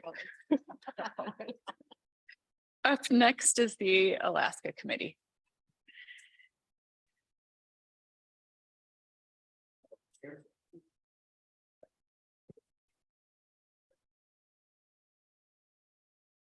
Okay, whenever you're ready. Yes. Madam Chair, members of the Assembly, my name is Wayne Jensen. I'm the Chair of the Alaska Committee. I'm here today asking our request for funding for Gavel, Alaska. Perhaps the most important program that Alaska has sponsored to support improved access to the Alaska legislature was the creation of Gavel, Alaska, formerly called Gavel to Gavel. The program started in 1995 as a real pilot program. And it has grown into a very robust, very essential program that provides access to the Capitol throughout the state. The regularly electronic components that support this program are aged out and need to be replaced. And Gavel, Alaska is a very technically complex project requiring frequent investments in new software and hardware. And the technology changes rapidly, as we all know. The consumers of Gavel, or the viewers, the constituents, the legislators, staff, executive branch, even other news outlets use Gavel to Gavel for their news programs. They expect to have and have come to depend on Gavel, Alaska being available on a variety of streaming platforms, no longer just on cable that used to be. CBJ continues to be the major contributor to supporting the operating side of Gavel, Alaska through the Alaska Committee. And KTOO, who is the sponsor, the program developer of Gavel, Alaska, has been able to raise other funds for capital projects over the years, but some of those sources have dried up, including state funding, Denali Commission, U.S. Departments of Commerce and Agriculture, and others. I will say that on capital projects, KTO will contribute all the costs of design and installation and annual support out of their regular budget. So all you're paying for is the hard stuff that goes into the program. So I want to reiterate that Gavel, Alaska brings the activities in the state capital to virtually every part of Alaska. And this investment will allow that service to continue. Being the capital city is a privilege that comes with responsibility, which includes being of service to the rest of the state. Gavel, Alaska is one of the ways that we show that we take that responsibility seriously. I thank you for your consideration. Thank you, Mr. Jensen. Any questions on this one? Ms. Gladchevsky, then we'll get Doc. Thank you, Mr. Jensen. Just to be sure, is the request for 336,000? Was it 272 plus 64? Is that what you're asking for? That's correct. So tell me about how much less would be good.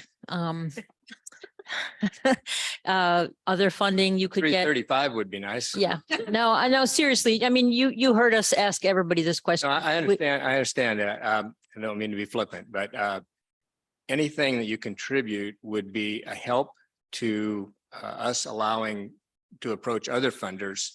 If we have the initial contribution, especially coming from the city, that might encourage other funders to match that, or match portion of it. So it is good. I would suggest maybe half. So the full cost of the things you want to do is 336. Correct. That's So, correct. okay, great. I just wanted to make sure I understood that. And could you, I know that the legislature has cameras in committee rooms and you can click on them and watch the hearings. It's different than it was in 1990, whatever, when we were the show in town. Right. Can you talk about the legislature's ability to do this work? Actually, a lot of the stuff that's in the Capitol, as well as in the KTO studio, was a collaboration between Gavel, Alaska and Legislative Affairs. And both the programs can be operated both from the Terry Miller Building and from Gavel, Alaska's studios. A lot of the archiving is done by KTOO. I think everything has been a very collaborative effort. The most recent major contribution or major change to Gavel, Alaska was converting over to all remote cameras. There are remote cameras throughout the meeting rooms and the chambers. And I think that'll probably continue to grow. Those are very high definition cameras. Provides a very, very good program throughout the state. That was a shared program between and funded through the Community Foundation and the legislature, about a 50-50, 60-40 program, something like that. So it's a very good collaboration. So I don't know if that totally answers your question. Just to follow up, I'm just not clear on who Gavel, Alaska does the floor sessions mostly at this point, right? The floor sessions? Gavel, Alaska does the floor. They cover all the floor sessions. That's correct. Right, and they the- cover all, a lot of the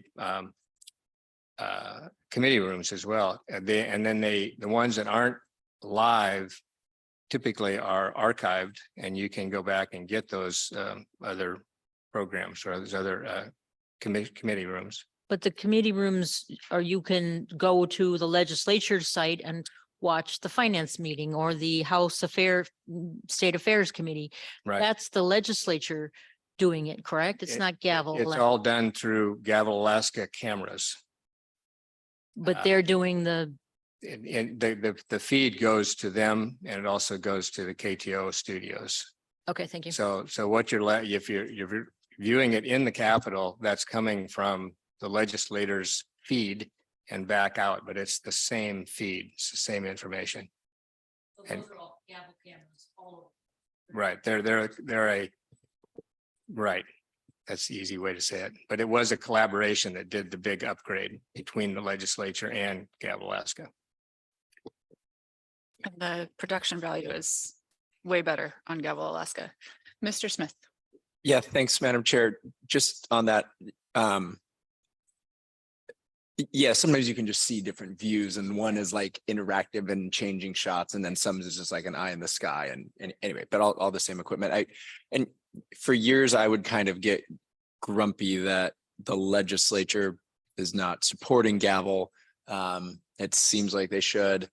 However, some other folks did let me know that there is some sense in the city and borough of Juneau supporting operations for Gavel so that the legislature can't say, oh, we're having a special session in Anchorage, we contribute to operations, you're coming up with us now. It's anyway, it's a little bit of a pill to swallow, but I think in the big picture, I think it is good that, you know, we are anyway supporting them pretty strongly. I guess just back to the request, the total is 330 something and 64 of that is labor, or is that the cost of the streaming equipment? I guess That's the cost of the streaming equipment. There's two. One is for the server, the other's for the streaming equipment. They total 336,000. Okay. Okay, sounds good. I guess I got confused on the grid there. Yeah, I'm good for now, Madam Chair. Okay, thank you, Mr. Smith. Any other questions on this? Okay. Sorry, thanks. I serve on the Alaska Committee, so slightly embarrassed because I have missed the last two meetings.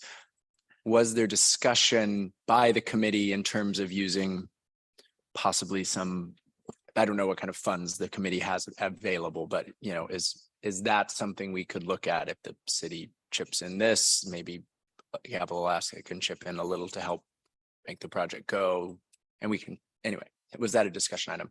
Yeah, I should say that Mayor Weldon also serves on the committee as well. The discussion was to, you know, investigate ways that we could help Gavel Alaska achieve this funding. And it was Mayor Weldon who suggested we contact or we make the request to the city. But we could make requests to other organizations as well. So, you know, I think it's important that we do everything we can to get this equipment. As you all know, electronic equipment ages out quickly. The new manager and Bill Legier also said that a lot of the stuff is supposed to age out at like 3 to 5 years. They usually use it for 7 to 10. So they get a little bit more out of it than most people might. But it's very important that that type of equipment be upgraded as needed. So appreciate that. Very good. Thank you. Any more questions? Okay, I see none. Thank you, Mr. Jensen, for coming tonight. Thank you. Appreciate it.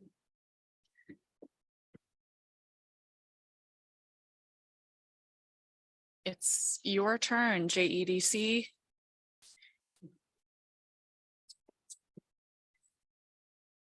We need the come on down music. We do. We should get some theme music going. That would make it.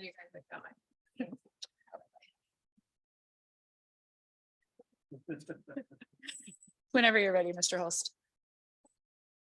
Okay, well, thank you for letting us be here today. My name is Garrett Schoenberger. I serve on the JEDC board as the chair. And I'm serving my second term. And it was a wild couple years there in 2020 and 2021. Just an observation as somebody coming in 2019 was my first year, that it was pretty impressive to see CBJ's continued support. I think allowed JEDC to pivot during those years and assist with all the assistance to businesses. And I think that was because JEDC had such a strong foundation. And we're really looking forward to, you know, in last year and really this year is kind of getting back to our core programming, which is pretty exciting. And Brian will talk a lot about that, the robotics and innovation summit and starting the first Mariculture conference, having a wonderful partnership with the university here. So with that, I'll turn it over to our Executive Director, Brian Holst. Thank you. Thank you, Garrett. I have just a few quick slides, if I could ask Ms. Spiegel to advance them. Just a reminder, our board, Garrett is our chair. We do have 2 permanent seats on our board, the mayor of Juneau, Mayor Weldon, and also the chancellor of the university. And Ms. Treem is our liaison as well. Thank you for that service. And the interesting relationship between JEDC and the assembly is that JDC was founded by the Assembly in 1987 at the request of the Juneau Chamber of Commerce. And you have given us some core support every year since then. And that's what we're here to talk about tonight. There are 5 areas that we work in. I know this is all in your packet, so I don't think I'll spend any time on this slide. And I also received an email saying 5 minutes. So we sort of changed. I think this is the latest deck you have. We sort of changed the order, and here is the ask. There are slides after this that talk about our programming, which I'd love to. I don't know if I need to. We'd be happy to answer questions. So our request is we are in the budget for $400,000. That's our core support. We've been at that level since 2019. And we are just experiencing, like other organizations, rising costs. And so we're asking you to please consider an increase to our core support of 10% to 440. And that just gets us closer to what things are costing. And the second part is a request to leverage for $30,000 to help us to leverage funds that we have achieved through a grant. So what we have, the Forest Service, we've assigned a 5-year agreement with them. It's a $750,000 agreement, $150,000 a year. They require 20% match, and we committed to that match. And we were able to do that because you provide us support each year. We're now going to enter in the 2nd year, and we're asking you to please provide that $30,000 match. That's secured funding. If you provide that funding, then we have that activity completely secured. I did read the minutes of last week's meeting. I know that there was some discussion about that element.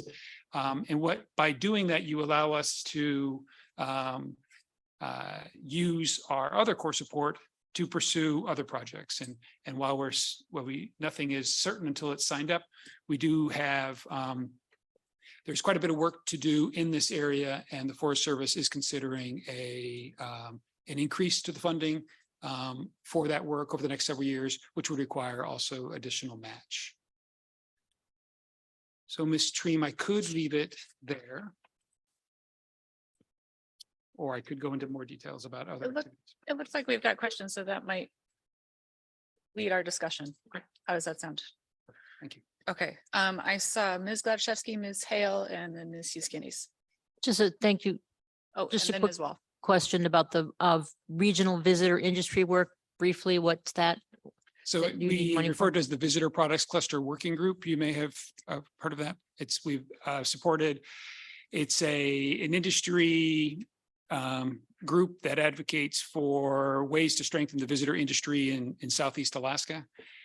We've operated that with funding from outside sources, some years without, and the Forest Service has a new sustainable Southeast strategy. And in that, we proposed that attention needs to be paid to the visitor industry, basically engagement with the visitor industry as tourism develops, recreation develops on the Tongass. I think it's clear. It's becoming more and more clear to people that live in the Tongass that the recreation is a primary interest, a primary driver of interest in the Tongass, and a way for us to make livelihoods, as opposed to the primary use having been timber for economic use for many years. Just to follow up, the federal money is how much, and the match is what's the? It's a 20% match, 750,000 over 5 years, 150,000 a year. 20% match is 30,000. Okay, 20. Thank you. Yeah, I've got Ms. Hale, then Ms. Huskini's, then Ms. Wall, then Duck, then Mary Weldon. So Ms. Hale. So just to follow up on Mrs. Gladachevsky's question, so the focus of the Forest Service money is the visitor industry and recreation on the Tongass. And can you describe, as I understand that you're saying, and correct me if I'm wrong, and can you describe, like, how does that play out? I mean, like, what does that mean in Juneau, for example? Super. So the Forest Service has made a $25 million investment in what they're calling the Southeast Alaska Sustainability Strategy. And in that strategy, which was, I think was remarkable for the Forest Service, instead of listing, saying, hey, these are the works we want done, they went out to groups and said, what needs to be done for a more sustainable Southeast Alaska? And so we, amongst many groups, we put in a proposal and we said that over the next 5 years, some attention should be provided to support the Visitor Products Cluster Working Group, which is a group that focuses on, it's an industry-led group that focuses on how to grow in a sustainable way or support in a sustainable way tourism development in our region. I think we're all very sensitive to the fact that we have lots of tourism here, and we want that tourism to be really effective for really positively impactful to our communities in our region. So that they accepted that approach and they're funding that approach. I think it's also relevant to point out that the Forest Service is interested in doing a new forest plan. And forest plan, we live in the Tongass, obviously. The federal government owns most of the land in our region. And the decisions they make about that plan have big impacts on our communities. So if the plan continues to prioritize, or if timber harvesting which is a big part of the current plan, continues, which we don't have an opinion about that today, but what we don't see in the plan is a proper, maybe a sufficient emphasis on recreation opportunities that the Tongass represents. I think most people come to Southeast Alaska because they're interested in the recreation opportunity that this represents, even if it's only visually seeing, but then also people that want to access opportunities in the Tongass. So this work will identify, to be very specific, if you want to be specific, for where are trails, new trails that could be put in the Tongass that could allow visitors to have an experience in the wilderness, or in the wilderness, there's with a small w, right? Because wilderness is a category of land use. That would be a great experience for them. That's not crowded, et cetera. Right now, there aren't a lot of options, especially there aren't a lot for the number of people that are interested in visiting the national forest. By creating those opportunities, we create economic opportunities for our communities. Thank you. That was a great answer. And cabins, thanks. Cabins, nice. Thank you, Ms. Hale. Ms. Euskidis. Thank you, Madam Chair. And thanks for checking out those minutes, because I was someone who moved to do a smaller amount, and very much appreciate the fact that your prices have increased like everybody else, and the need to increase salaries and such. But a couple of questions just still fully to understand this match. So if you were to get the 10% increase with the $440,000 of core support, is that where you would take that match from, or would you seek that match from somewhere else? Well, we're asking for 70,000 additional. Correct. Correct. So if you did not give us the 30,000 additional, we would have no choice but to use the part of the 440 for that match. Yes. Is that? Yes. Yes. So it would be coming directly from JEDC. You wouldn't seek that match from somewhere else. Okay. And then may I follow up question just to understand that grant, and congrats on getting that. The Visitor Products Cluster Working Group, which I am very familiar with because I love all your clusters and they always kind of crack me up, the title of them. The outline is that it increases access to federal lands, increases cruise volume, develop winter tourism, promote sustainable regenerative tourism. I think based upon your answers to previous questions, I just want to make sure that I'm correct in my understanding. Is what I just read what that group is doing year round, and the grant that you're seeking the match for has a more narrow focus that's really about recreation in the Tongass? Or is it all of those things? It is all of those things. Okay. It is all of those things. So the actual agenda of the Visitor Projects Cluster Working Group is set by private sector businesses in that sector. They identify. So like what's something that I don't think we listed here is non-local seasonal workforce housing, which you have funded a project, at least a design component of that separately, which have not mentioned here today. Okay, thank you. Ms. Wall. Thank you, Madam Chair. Similar questions. My question is about match as well. Is there in-kind support that the city is supporting right now? Are we participating in this in a way that that in-kind match is being captured? You know, if I may answer, and I don't know if the city has an agreement.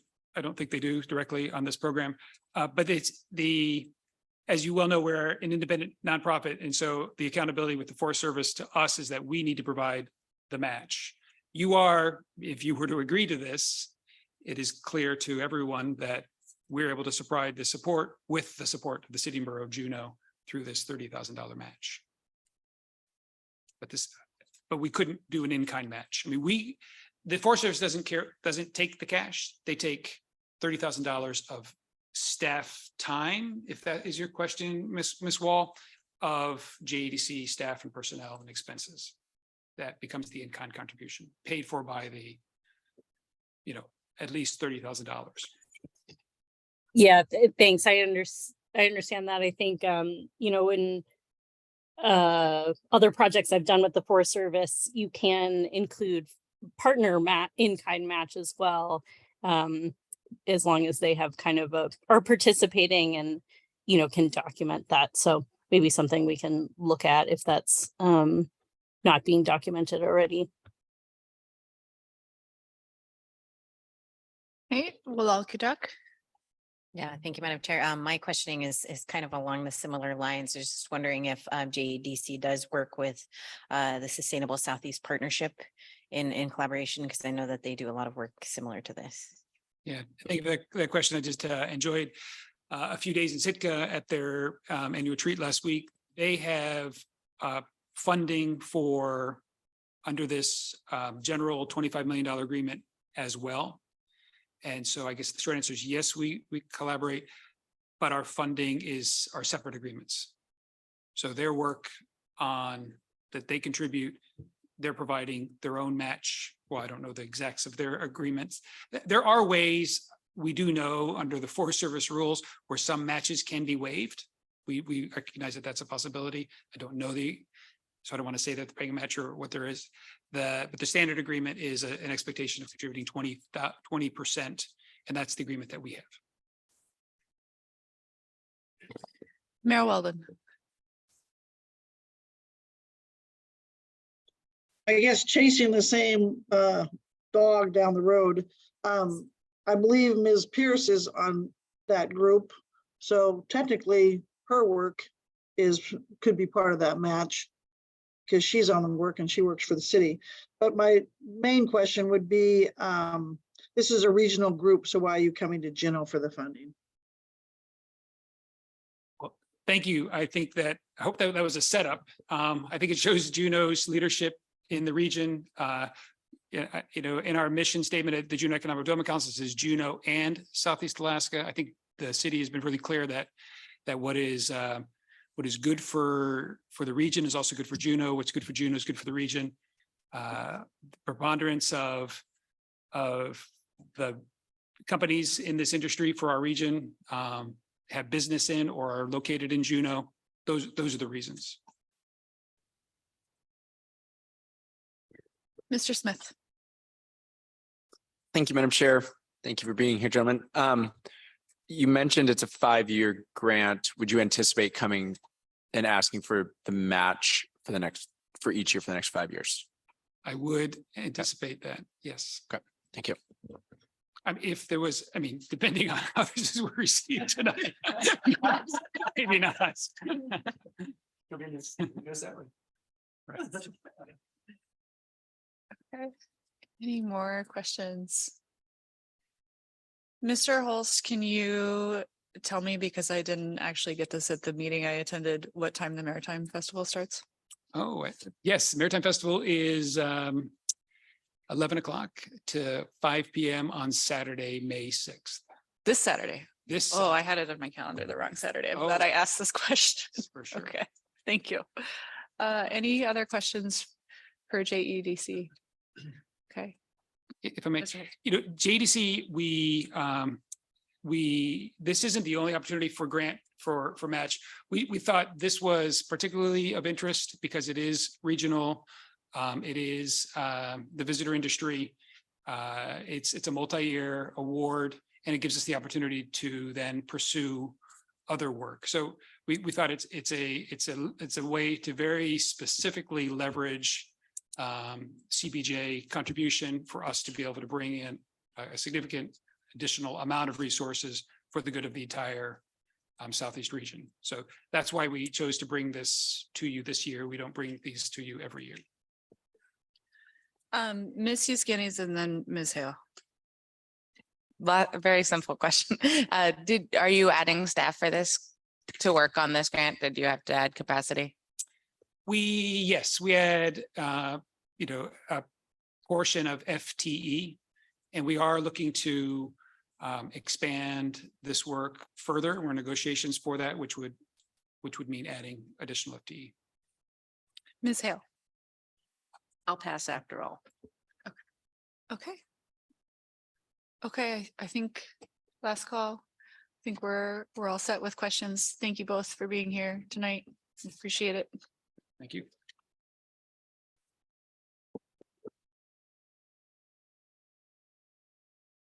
That brings us to Alaska's Heat Smart. Mr. Banky, thank you so much for sitting through our meeting.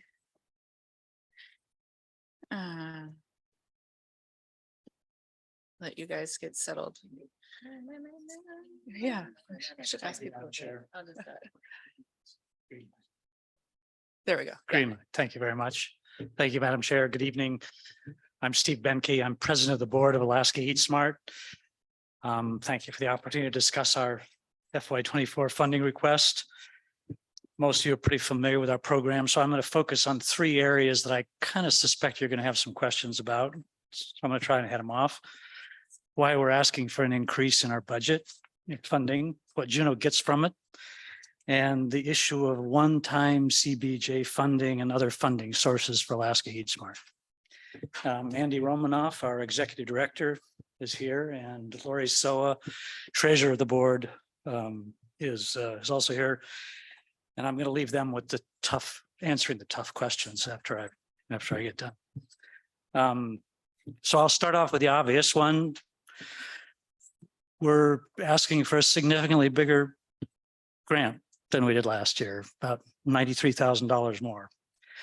And since I talked to you last year, we've been pretty busy on top of responding to increasing demand for our core advisory services, helping people figure out how to do heat pumps. We finished up our thermalized heat pump campaign and weatherization campaign.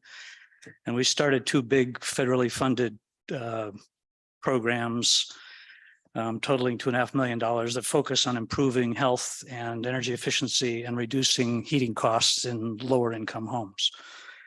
So we're already doing a lot of good work. So why are we asking for this additional funding? And three basic reasons. We've got growing demand for the services that aren't funded by this federal grants, which is basically available to anybody in the community to assist them in figuring out whether a heat pump will work for their home. We've had to expand our program partly because of the federal funding and partly because of these extra demands. And 3, you've heard about it lots, inflation. Figures 2 and 3 in that 3-pager that we sent out in your packet, the last thing in your packet, illustrate the growth in demand for our heat pump advisory services. We've seen about a doubling of requests for assistance. As we did in January and in April, and increases in between that. And in order to address these growing demands, we need to increase staff hours for our part-time energy advisors and expand our part-time administrative position to a full-time administrator, data management person. We also need to address wage and benefit increases to retain key staff. So the second major point I want to make is that the community gets a very high rate of return and benefits from CBJ funding of Heat Smart. Since getting underway 3 years ago, we've assisted at least 1,000 households in Juneau. We provided over 600 detailed home assessments and helped spur at least a 4-fold increase in heat pump installations in the community. On average, each Juneau household that installs a heat pump reduces their annual heating cost by $1,700 and their carbon pollution by 6.9 tons, which is equivalent to taking 1.5 cars off the road. So we assist in 2 major ways. First, we're a heat pump primer. We help get the flow going by providing information, discussing options, and helping put together financing and incentive programs. These services encourage and support homeowners and businesses in purchasing heat pumps. So we're leveraging,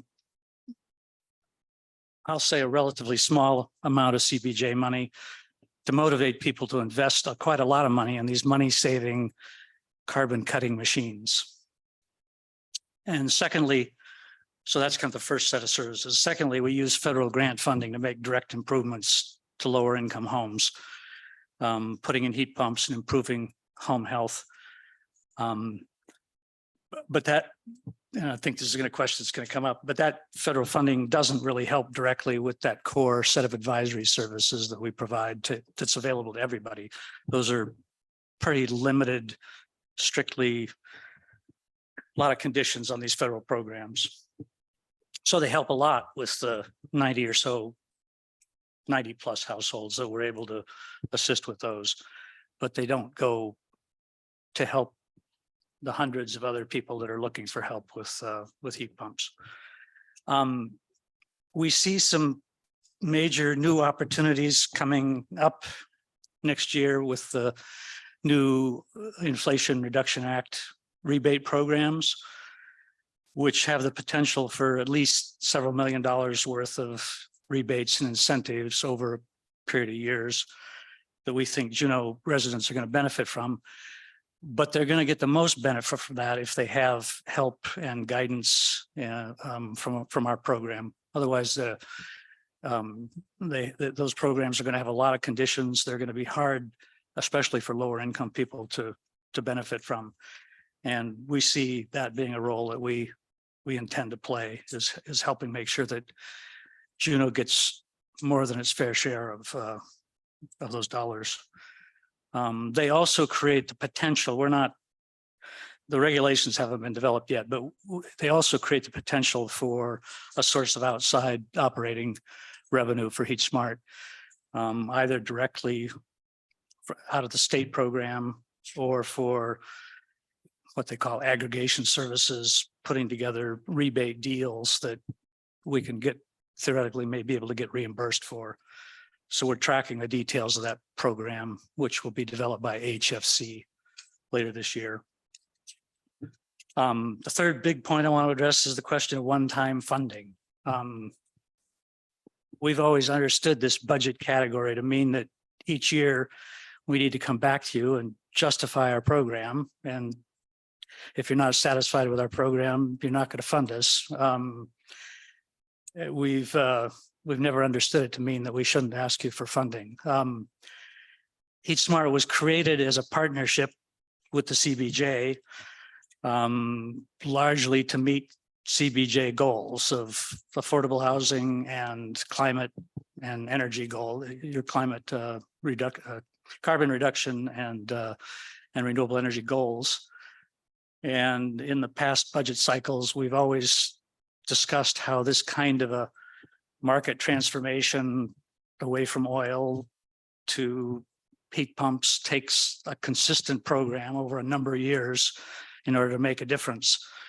And that hasn't fit very well with the structure of the CBJ's community grant program and the one-time funding category. The fact is that CBJ funding is essential to Heat Smart. We couldn't operate much of the program or qualify for the federal programs without it. Last year, Mayor Weldon pointedly asked me if we were looking for alternative sources of funding, and we have been looking, and we've been successful in getting significant funding from these federal grant programs, but that none of it really goes to operational costs. We've leveraged the CBJ funding to bring in about 3 million in private and federal funding, but that goes pretty much directly to assistance to lower income households. And like I said, it doesn't cover those core advisory services that are available to everybody. We've explored charging for some of our services, but we basically have concluded that the time and effort involved in trying to convince people of the value of the assessments would outweigh the returns. We'd be spending all of our time marketing the program instead of doing the work, and we wouldn't reach nearly as many people. We do offer an option of donations to the program, and we've gotten some donations from people who've appreciated the services. We've also looked into foundation funding, but we're not really big enough to attract significant foundation support. We have received about $50,000 this last year from a private foundation that we've used as a match for a federally funded incentive program. I'm going to mention one more budget detail. Last year, you appropriated us $110,000 as a cash flow reserve in case we started running into trouble getting reimbursed for this federal by the HUD for the Federal Healthy Homes Program. And that work is really just getting going. So we'd like your approval to retain those funds for another year. We're not sure we're going to need them. We don't think we hope not to need them, but we may. And in summary, we're already helping many Juneau families save money, and that turns into, like I said, everybody that does the heat pump thing can save an average of $1,700 a year, which is a big chunk for a lot of people. But we need a continuing program and increased staff time to meet this potential and take advantage of federal funding. Supporting electrification of heating and accelerating the adoption of heat pumps is probably the single most significant cost-effective action the CBJ can take to cut cost of living and help us do our fair share to reduce climate pollution. So we appreciate your continuing support. We're here to take any questions. Thank you, Mr. Menke. Questions? Ms. Gladysevsky, Ms. Hale. Thank you, Madam Chair. Thank you for this good information in the packet and helping people save a significant amount of money annually on their heating bill. That's pretty an amazing number. Of course, it costs it upfront, and we're getting grants for that, which is you're just bringing federal money in. So you mentioned the Inflation Reduction Act or the federal infrastructure bill. What are you doing to inform Juneau citizens of that? My understanding is that there's money for individuals to get. That's not even through the grants that you have. I don't know where that is or how that works, or what are you doing to get that word out? Yeah, thank you. Good question. we spend a lot of time on the phone with homeowners addressing the Inflation Reduction Act. It's fairly commonly known, at least from the tax credit perspective, but the tax credits went live on January 1st of this year, and up to $2,000 or 30% cap of the project cost, up to $2,000 for a heat pump installation. And so we address that often. We address that in every home assessment that we perform.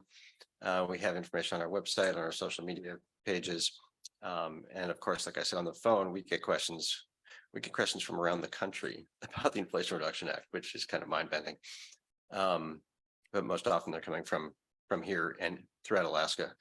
And so we are pushing that. We're also at the same time in dialogue with members of the staff at Alaska Housing Finance Corporation, because they will be the primary operator of the Inflation Reduction Act rebate program when it comes online, roughly in about a year. And so we believe that that we are well positioned to serve that rebate program in a way that possibly no other organization in Southeast Alaska is able to do.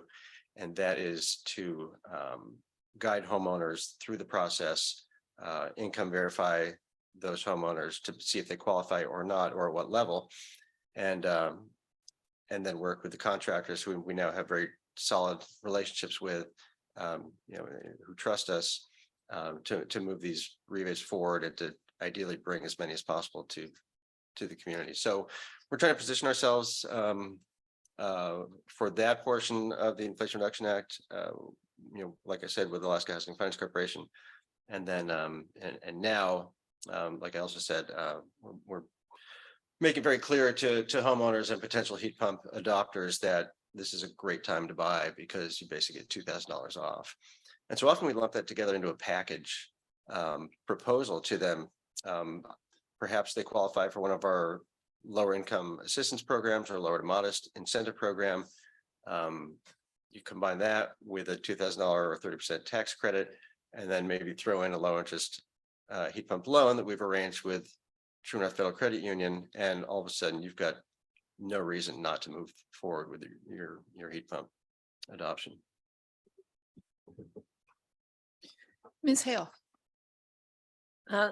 Thank you very much for your presentation, and thanks for being here, everyone. And I will say that I did mail in my deposit on my first heat pump this morning, so I'm very stoked. And I've been saving money for it. But I paid a lot in oil last year, so it took a while. Mr. Benke or Mr. Romanoff, there's been a lot of conversation over the years of conversion of oil to heat pumps, and we want to do that for the climate. And at the same time, I understand that converting resistance heating to heat pumps hugely benefits the person who's in a home, usually an apartment that has resistant heating, and often those people are lower income. So does HeatSmart help people with both of those, or are you just focused on oil to heat pump conversion? No, we definitely focus on both. We focus on the homeowner and what their needs are, whatever their heating system is. Actually, we try and provide focus on electric resistance heating conversions as well, with the long-term aim of more or less having a grid neutral program if we can pull that off. And so, basically if you get 3 oil conversions and 1 resistance conversion, it kind of levels out more or less. Maybe it's 2.5 to 1, but it kind of levels out. Maybe our director of energy services over here know a bit more about that balance, but we do see at least in our assessment program, 83% of our assessed homes have been oil heated, maybe some propane, and 17% electric resistance. So I think the balance in town is more 7-3. So, we're seeing a little more interest from the oil side, which makes sense because of oil prices. And when the Ukraine war kicked off and oil prices went through the roof, so did our phone time. That went through the roof as well. And so there's a direct correlation there. But still, like Steve said, $1,700 savings annually for an oil conversion to a heat pump. That translates for an electric resistance home to about $1,200 a year. So it's still a very significant savings because your efficiency factor is so much higher. So can I add one thing to that? One thing, we're not exactly in the business of pushing people to heat pumps. What we're really doing is talking to people about what their housing, heating needs are. In some cases, a heat pump just isn't going to make sense for somebody, and we help them figure that out if that's the case. I mean, it's either not going to work for the home or, and so on the one hand, we do want to see, help the CBJ meet its climate goals, and we want to help people save money. But we also what we really want to do is have satisfied heat pump customers, because in the long term, we want to make sure that the people who get them are happy with them and that they work for their places, so the heat pumps get a good reputation, don't wind up with bad stories and so forth. So we're really looking at trying to provide that kind of information to people that helps them decide whether it's going to work or not, how much it's going to cost, etc. Mr. Smith is next, and then Mayor Weldon. Thank you, Madam Chair.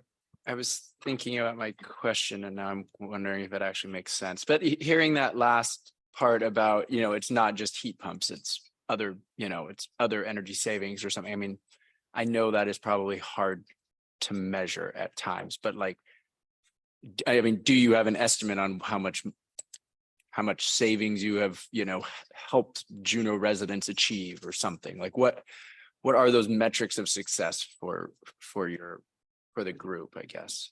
Yeah, organization? it's a great question, and it's a really challenging one to answer. There's a lot of sort of ripple effect that we know is happening and we know it's out there, but we're completely unaware of the level of it. And that is, for instance, I do something at my house for me to save money. I put in a heat pump and my neighbors see it. I tell my family about it. I tell my friends, and maybe they do it. Maybe they're interested. And that's enough information for them, for instance, to move ahead. So they don't come to Alaska Heat Smart. They have direct knowledge from their friends and neighbors and act. And so, while we know that we've performed, we've assisted well over 1,000 families and performed roughly, it goes up every day, pushing 700 actual assessments now.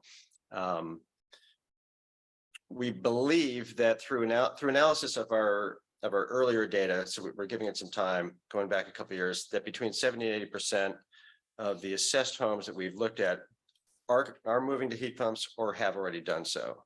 And so if you were to rough out that number and multiply it by 1,200, 1,800, depending upon what they were burning before for heat, you could arrive at a wild guess at what the overall financial savings to the community would be. It's fairly large. It's an annual number.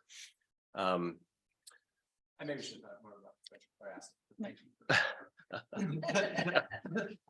Mayor Weldon. Thank you, Madam Chair, and thank you to Alaska Heat Smart folks. I appreciate you being here tonight, and I'm sorry I'm not there. I did try to call you, Mr. Benke, but apparently the phone number I have for you is not the phone number that you have. We'll work on that. And you said I asked a pointed question last night, and I'm going to gently remind you that both you and Mr. Mesdag said the ultimate goal was to get away from funding from CBJ and use grant funding. So I guess my question, if we can't get the grants, how are you going to raise revenue?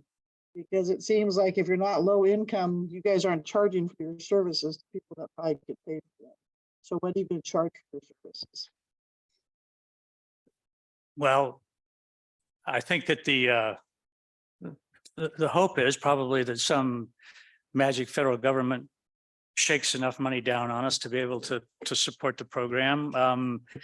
Interestingly, that program is going to be handled through the state. So we have some hope that there is going to be a statewide program developed in implementing the Inflation Reduction Act rebate program that we can benefit from to some extent.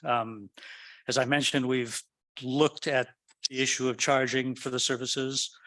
We've looked at other foundation funding. I think that,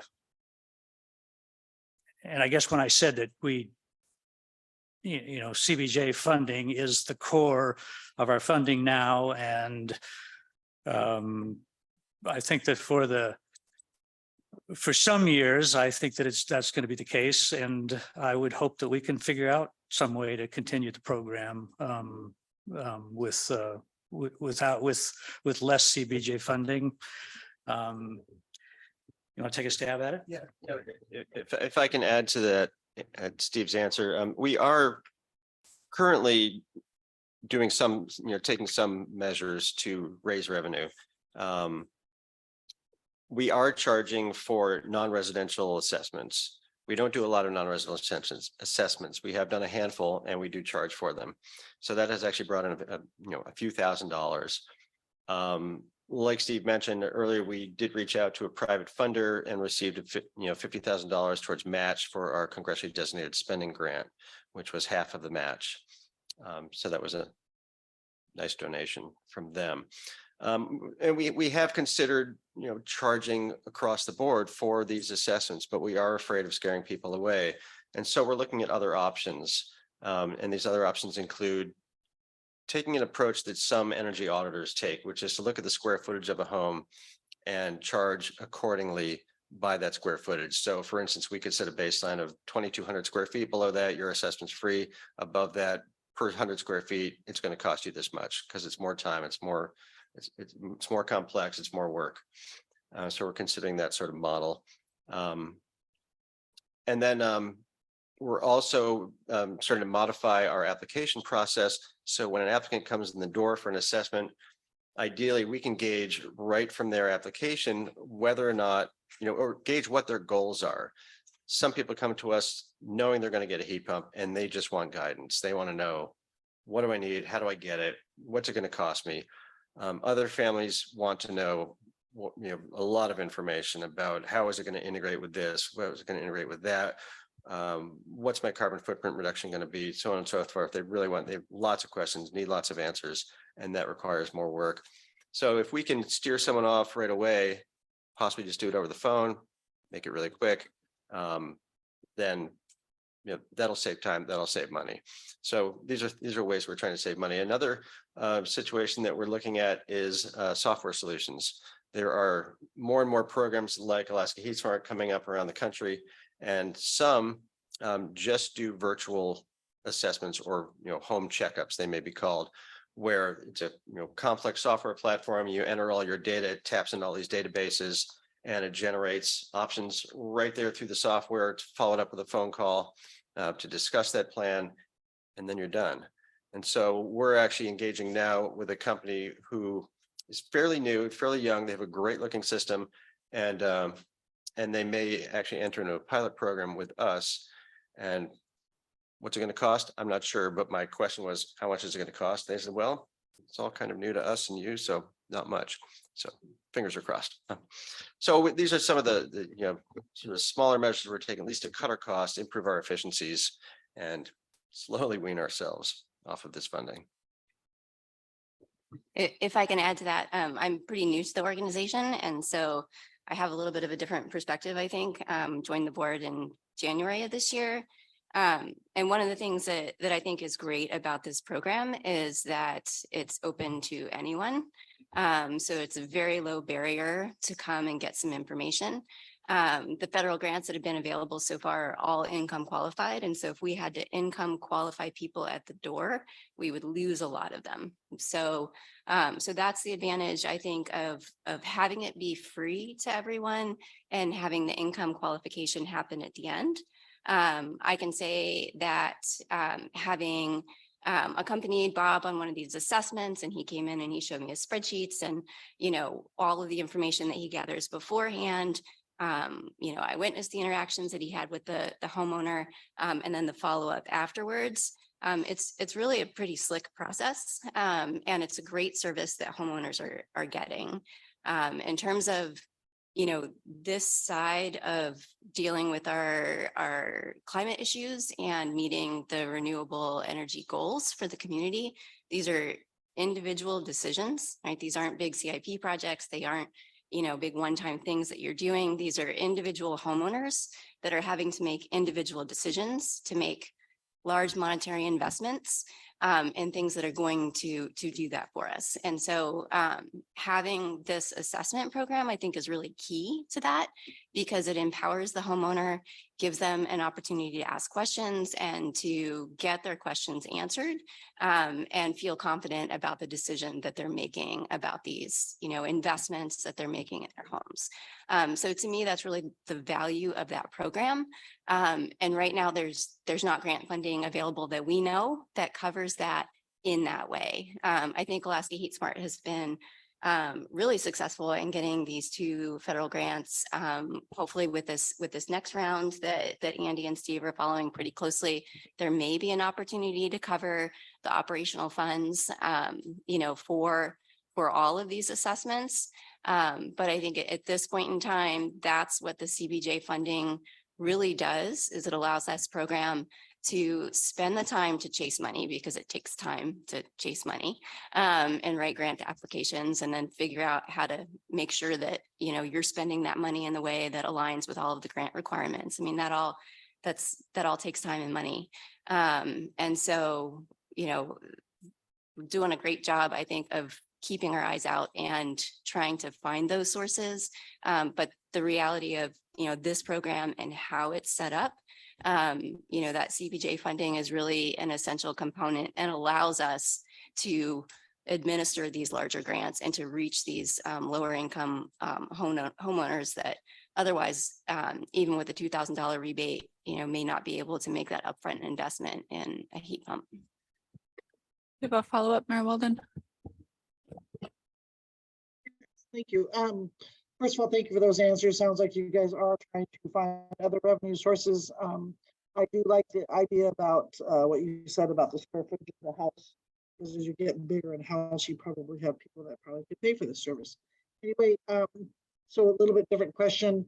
What do you guys call low income, and how do you verify it? We use Department of Housing and Urban Development definitions of lower income. 80% median area income is our cap for our Healthy Homes program, and it's the lower end of a range for our congressionally designated spending Clean Heat Incentive Program. And so we use a Part 5 federal process developed, I think it was developed by HUD, income verification process, where it's a forward-looking process. It's not a back-looking process. And so we don't necessarily need things like 1040s, tax returns, W-2s. We're looking at present income and then projecting it forward over 12 months. And so we collect pay stubs, we collect annuity statements, retirement statements, PERS, TERS statements. We have to collect present bank accounts, checking, savings account balances, numerous things like that, divorce settlements. It's a lot. It's often overwhelming. There's a lot of hand-holding involved in getting people across the finish line as we gather all these documents. We run all those numbers through a calculator. Assets like the retirement accounts and savings and bank accounts and such aren't really, it's a point of frustration for me, they aren't really that much of an effect on one's qualification level with this Part 5 system that the feds have developed. But that's what they have, and that's what we use. And so we look at the housing urban development income tables for the year. 2023 is not going to be out until, well, it's actually sometime this month. So we're still relying on 2022 numbers for MAI, and we make that comparison from what we calculate to what those numbers are, and we determine, one, if they're below 80, then they qualify for our Healthy Homes program. Two, if they're between 80 and 125, then they qualify for some level of our Clean Heat Incentive Program. If they're over 125, then we steer them towards tax credits, low interest loans, that sort of thing. Too much information, maybe, Andy. Too Mr. much information, except it's really. Mr. Benke. I was going to say, though, that part of the relevance of that is, though, that Alaska Heat Smart really is ahead of the game, because these same kinds of conditions are going to apply to this new rebate program. They're going to build it around a similar type of thing. And there really nobody else, at least in the energy world, that has done that kind of qualification for people. Mr. Smith. Thank you, Madam Chair. Maybe a tough question here, but just for our knowledge, could you let me know what would happen if you received 2/3 of your funding request? I mean, we have a total of requests from the community that total over $8 million. So you can tell, I mean, we're asking everyone, how do we get these down? And so anyway, what would 2/3 of your requests look like? Or how would that impact your operations? Can I ask a quick question? Did you calculate what is 2/3? $155,000. Thank you. We'll certainly do that. I understand we're going to get a chance to come back, or you're going to get a chance to be thinking about it. Can we send you that information? That'd be great. Okay.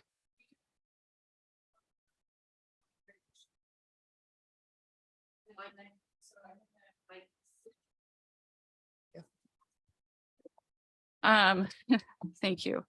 We do have one more very patient participant to get to tonight, so I'm going to wrap up on Heat Smart. Of course, I think that if you have further questions, they would be happy to answer them, and we are going to move to the Juneau Nordic Ski Club. But I want to thank you guys for being here, and thank you very much for the really thorough information that you've provided to us both before this meeting and during the meeting. It's really helpful to have. So thank you guys for being here.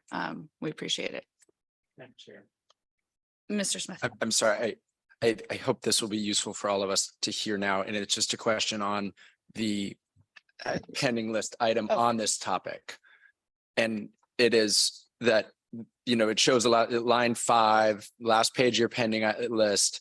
Request is 235,000, says GF request over FY23, 98,000 or something. And then it says GF request over managers. But is there funding in the manager's budget for Alaska Heat Smart? Okay, very good. So just maybe a carryover or something. Okay, thank you. That number is wrong. Okay, thank you. Thank you. Thank you for catching that. Thank you. Thank you very much. Thank you. Mayor Weldon, was your hand raised for a new question or still raised? I didn't quite hear Mr. Smith's question and answer there. Is the request that Alaska Heat Smart correct, or is the sheet correct? Mayor, the Alaska Heat Smart request is for 235,094. That would be a 92,894 increase over what they did receive in FY23. What Mr. Smith is pointing out is that the GF request over managers is not 92,894. It's the full amount, 235,094. Because there is nothing included in the manager's proposed budget for Heat Smart.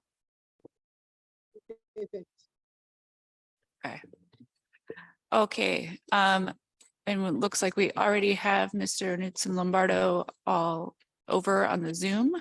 So Tristan, if you're there, you have the floor whenever you're ready.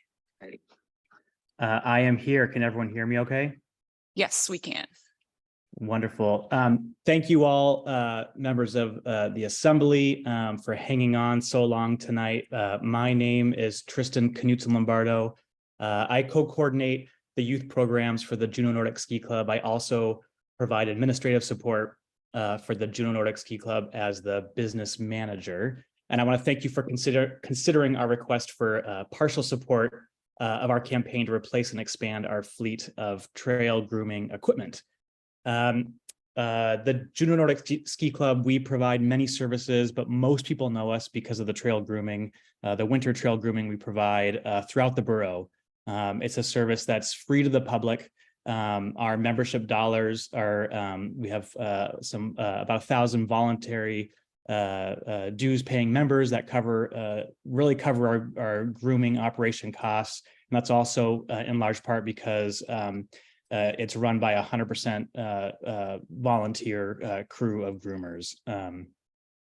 We're in the midst of a campaign to replace one of our failing snow machines, which we use to pull our grooming attachments, as well as purchase a full new set of grooming equipment. So that's a machine, a compactor roller, a Ginsu attachment, and a trailer to store and transport all the equipment. And if you look at the photos attached, I believe it's page 3 of the letter we sent, you'll see the picture on the upper left. Peter there is pulling the compact roller behind him, and then Cheyenne on the lower right is pulling the Ginzu attachment, and that lays that nice corduroy pattern in the snow, and sets the track on the side for classic skiers. And the machine that Cheyenne is riding, that is the type of machine that we are in need of two of that we use for pulling our implements.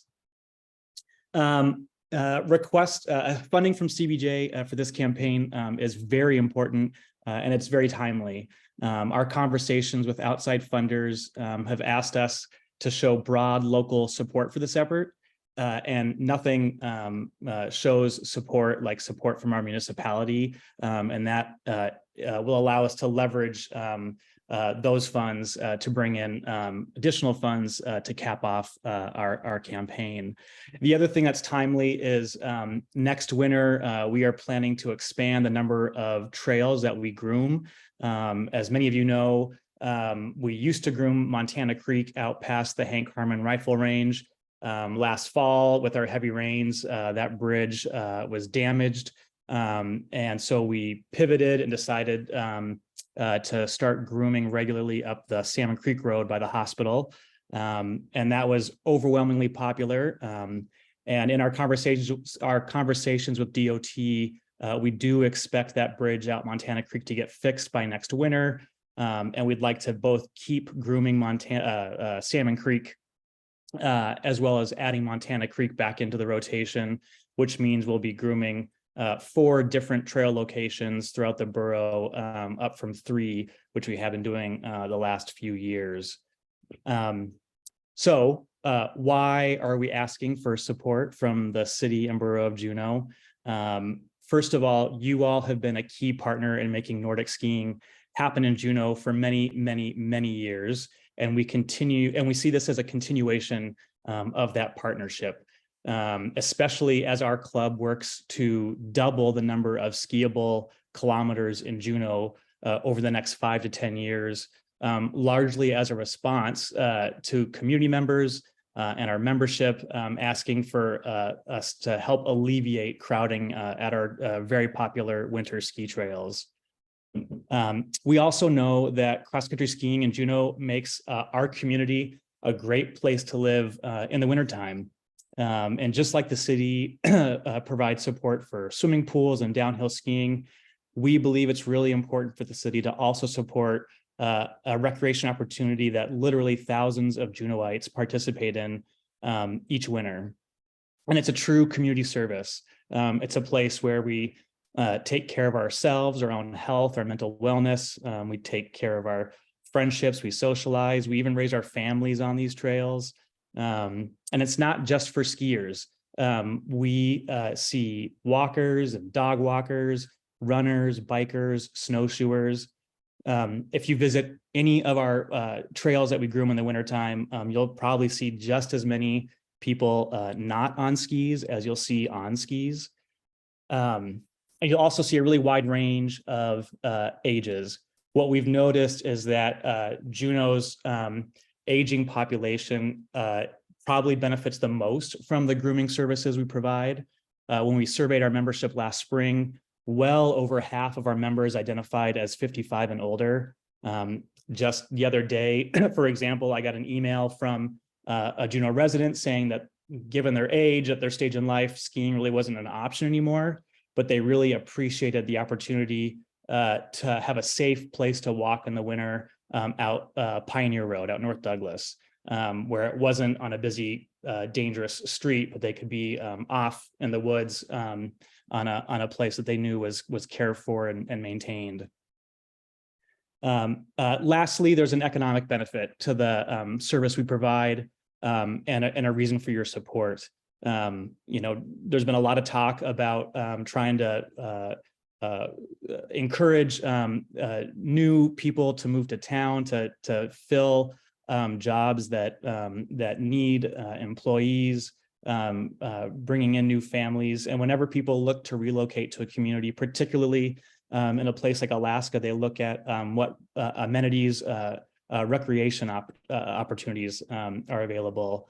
And so continuing to invest in this low barrier, easy access activity really brings a high return on investment for the city. And I'll just share one quick example. One of our high school coaches took a job in another community in Southeast a few years ago. And she moved here, but she loved being in Southeast Alaska, but she really missed Nordic skiing in the winter. And when she found out that she could Nordic ski in Juneau, she was able to take her job, relocate to Juneau, and now she can have her cake and eat it too. She gets to still be in Southeast Alaska, and now she's able to do the winter sport that she loves doing so much. It's a win for her. It's a win for our team. It's a win for our community. So again, given the small dollar amount that we're asking, we really believe this might just be the highest rate of return on any investment that the city can make in our community's health and wellness. Thank you all for your time. I hope I didn't talk too fast. I probably did. So anyway, I'm happy to stay on and answer any questions anyone has. Thank you very much, Mr. Knudsen Lombardo. That was great. Looks like we do have some questions from Mr. Bryson. No, Madam Chair, I just need to declare a potential conflict. I have a business that rents cross-country skiing equipment. I may actually have to sit this one out when we vote on next week. Okay. Thank you, Madam Chair. Thank you, Mr. Bryson. Any questions? Okay, Ms. Hale.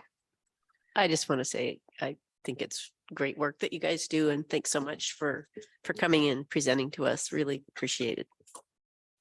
Thank you, Ms. Hale. I agree. Mr. Smith. Thank you. Just to confirm from your letter, Mr. Knudsen Lombardo, the total project cost is almost 80,000. You're asking for 25, and with expectation that you can raise the rest or use reserves and whatever membership fees and things for the remainder. Is that right?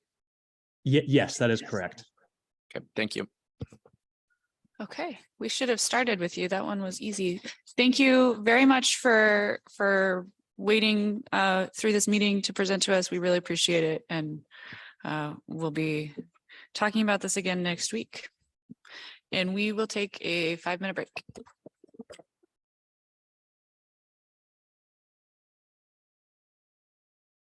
Okay, we're back.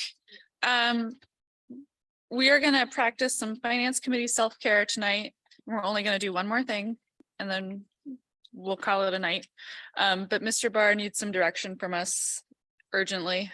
So we will do topics 5 and 6, which are closely related. So Mr. Barr. Thank you, Madam Chair. You have quite a bit of information in your packet on items 5 or 6. My plan is to just focus on the 2 of those that we are looking for direction from because they're time sensitive. Yes, starting on 106, although the first one that I'm going to talk about is on page 108. That's the 133,500 increment that's included in the manager's budget for the human resources consultant and technician positions. 107. It's on 107 in the paper. Oh, it's on my 108. I think, is that what you're talking about? Human resources? Yep, it's on your 107. I have a different version open. So these are positions that would increment essentially existing half-time positions and enable us to have a full-time individual allocated to do technical work, technician level work in the Human Resources Department. And the other half would increment a current half-time HR consultant position that we have to a full-time HR consultant. The reason why this one is time sensitive is that we have a recruitment process underway. We have an excellent candidate. We had a good pool actually, but an excellent candidate that we are hoping not to lose. we have seen a significant demand in the increase in workload in our HR department, thanks to recruitment and retention issues, the need for classification issues, and just general personnel services needs that departments and enterprise departments throughout the organization have. I could point to quite a few specifics of where we're really kind of dropping the ball and falling behind here, but this is a significant need. The other one that I'll mention specifically that we're looking for direction on is the public defenders one. I'm going to assume that's on packet page 109, but I'm looking at it. Yes, it is. Okay. Public defenders. Packet page 109. And this is a $230,000 increment. Currently, we are responsible for providing public defender services for individuals who have been charged with a misdemeanor and cannot afford an attorney. We also prosecute misdemeanors in the law department. All felonies are handled by the state, both on the prosecution side and on the defense side. We have historically contracted out for public defense services. We have been fortunate to always been able to have found in the past attorneys who are willing to take that contract, and we no longer are. We've had an ad posted for some time now. Our current public defender has indicated that she is no longer, she's going to be moving on from that work. She's been doing it for quite a long time. It is not easy work. And we're lucky to have her for the remainder of her contract, and she's expressed a willingness, thankfully, to carry us over until we get folks hired. But it does appear to be necessary to hire staff to do that. The current public defender his workload is high. I've consulted with a handful of attorneys, both inside and outside of CBJ, and the unanimous recommendation has been that you can't really expect an employed attorney, a single employed attorney, to do the level of work that we have, which is why you see a request for 2 FTE in this request. Our current contract expires at the end of June. As I said, our current public defender has not yet agreed, but has indicated a willingness to do a month or 2 of extra work. But I'm hoping to begin this recruitment process very soon. So those are the 2 that I wanted to highlight, Chair Team. Thank you. Thank you, Mr. Barr. Ms. Glaszewski. So just a clarification, these 2 things, the first title says increments included in the budget. So both of these things are already in the budget. Is that correct? That's correct. Okay, then I just have one question about the public defender one. You're asking for 2 public defenders that would report to the manager. Do you contract with 2 attorneys now? Or what? How does the 2 attorneys now, and who do they report to, and how do you know they're doing their job? Thank you, Deputy Mayor, through the chair. So currently we contract with 1 public defender who does all of the work. It's approximately 800 cases per year. The number that we've been kind of advised that is appropriate for an attorney to handle. We've consulted with, again, a handful of attorneys, including the state public defender. Is about 800 or is about 400 a year for an employed attorney. My understanding from diving into this process is that it's appropriate to expect a contract attorney to do more work. Contracts pay more, and they're expected to work more overtime. I'm not quite sure about why that expectation exists, but that's what I've been told. The additional thing that I'll note here that's in the description too is that in addition to when a public defender provides public defense services, they more frequently with 1 than 2 have to conflict out of cases if their client, if they can't represent their client because they represent another party in the case, or they've represented another party recently. There's a variety of reasons why an attorney might need to conflict out of a case. We also contract with a variety of attorneys, a handful of attorneys around town to provide those conflict services. And by hiring 2 attorneys, we should see less need for that, which hopefully will save some money on the conflict contract, but TBD. We'll just follow up on, so how much you say the contract attorney gets paid more? How much do you pay the contract attorney and how much do you pay the extra ones that you have to hire because the one contract attorney is conflicted out? Yeah, through the Is it chair. the same amount or? No, it's thank you for the question. The current contract for the contract for our public defender contract is broad numbers, about $170,000. If an employed attorney would be less than that, although not a great deal less. Two of them, and the total budget for all services, which would include the 2 positions, it would include the handful of databases that attorneys need to do research and document cases and interact with the court system. It would include office supplies and computers and lease space. The total budget would be 410. So that represents the 230 increment request plus the existing 170-ish that we currently pay for the contract. I was going to say 2 attorneys, 230 seems like cheap attorneys. Yeah, that's Okay, too low. that makes sense. Thank you. Other questions on the increments in the manager's proposed budget? Or other things that are in this, there's other FTEs in here.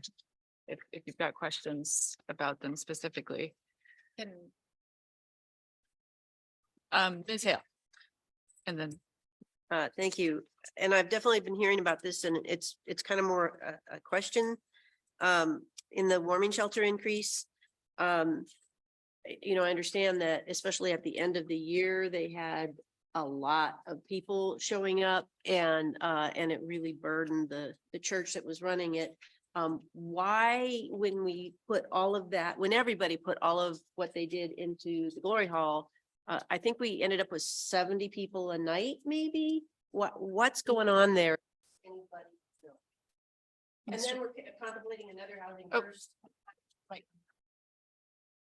Okay. And then we're also contemplating another housing first. So what's up? Mr. Barr. Thank you, Chair Treem. I've been meeting with the warming shelter contractor, the Resurrection Lutheran Church, as well as other shelter providers, the Glory Hall, Aware, St. Vincent's, and Ms. Skilbred at the Community Foundation, having these conversations. We've had a handful of meetings so far. I would say that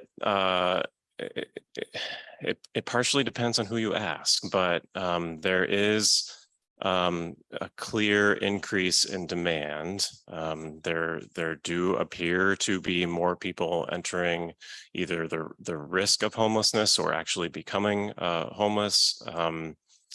The shelter providers do have different thoughts about why we saw that increase at the tail end of the warming shelter season. There's a lot of things, a lot of pieces to that puzzle that would probably warrant a lengthy conversation at a committee of the whole or something like that. The increment request that you see in the budget for the warming shelter is based on our current understanding and current best guess that Resurrection or I don't know, I don't really want to make a guess, but it seems at least probable that Resurrection Lutheran Church won't be willing to operate again at the church due to the sharply increased demand than what they were expecting to see. So we think we need to find a different space for that. I am confident that if we can find a space, the shelter providers collaboratively, I believe, will be able to operate it. But if we can't find a space, I don't think that they would be able to both find a space and operate it in time. So this increment would partially go towards doing some space work. And there's not a lot of time to do that before next winter. Our current best idea, just stated here in the packet material, is giving a hard look at using the portion of Thane warehouse that is not currently being used for the ballot processing center.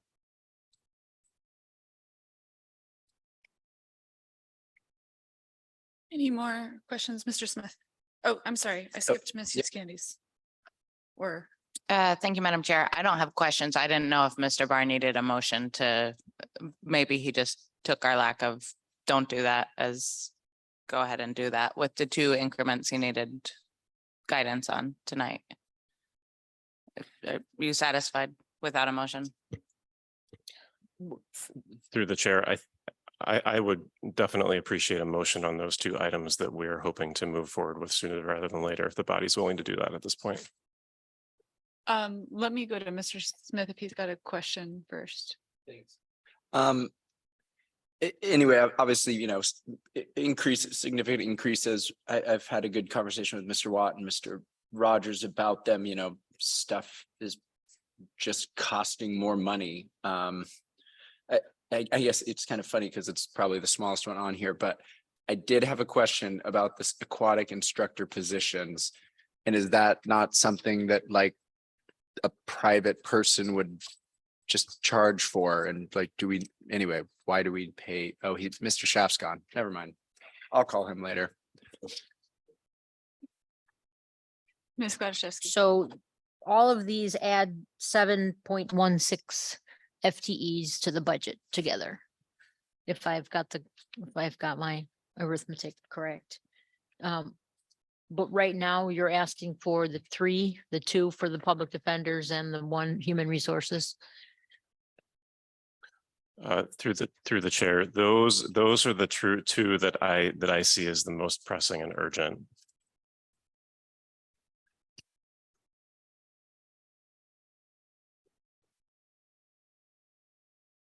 Ms. Hughes Candies. Thanks, Madam Chair. I move that the Finance Committee direct management to begin recruitment for those FTEs. I'm getting a finger. Do you want And I would actually add the 0.4 for the HR director as well. There is a lot of HR issues at the hospital and at CBJ, and our current sharing of 1 HR director really is not sustainable. So I would make that 1.4 is really what we'd like tonight. Okay. Okay, go ahead. Ms. So Candies. 3.4. Okay, sorry. I was just going to use the job titles. So the begin recruitment for those 2 public defender FTEs and the 1.4 human resources positions, and ask unanimous consent. Ms. Gladys. I object for the purpose of a question. This public defender is a lot more money. How hard have you tried to, how many times have you tried to get a public defender? How, you did it with 1 and some, and now it's 2 and $200,000, over $200,000 more. Thank you, through the chair. We've had it posted in a variety of locations for, I want to say, a couple of months. I guess I would add that the attorney community is relatively small in Juneau and really in Alaska. It's I would be surprised if there were any attorneys locally, and many attorneys who might be willing to do this work who weren't aware that we were looking. Miss Lane and her team have done a lot of kind of boots on the ground, word of mouth investigating, and have been coming up short as well.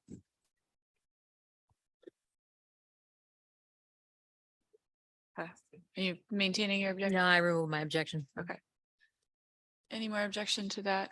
Okay, seeing none, that motion is passed. Go forth and recruit. And that's going to bring us to the end of our meeting tonight, unless anybody has anything super pressing they would like to discuss. Okay, seeing none, we're adjourned.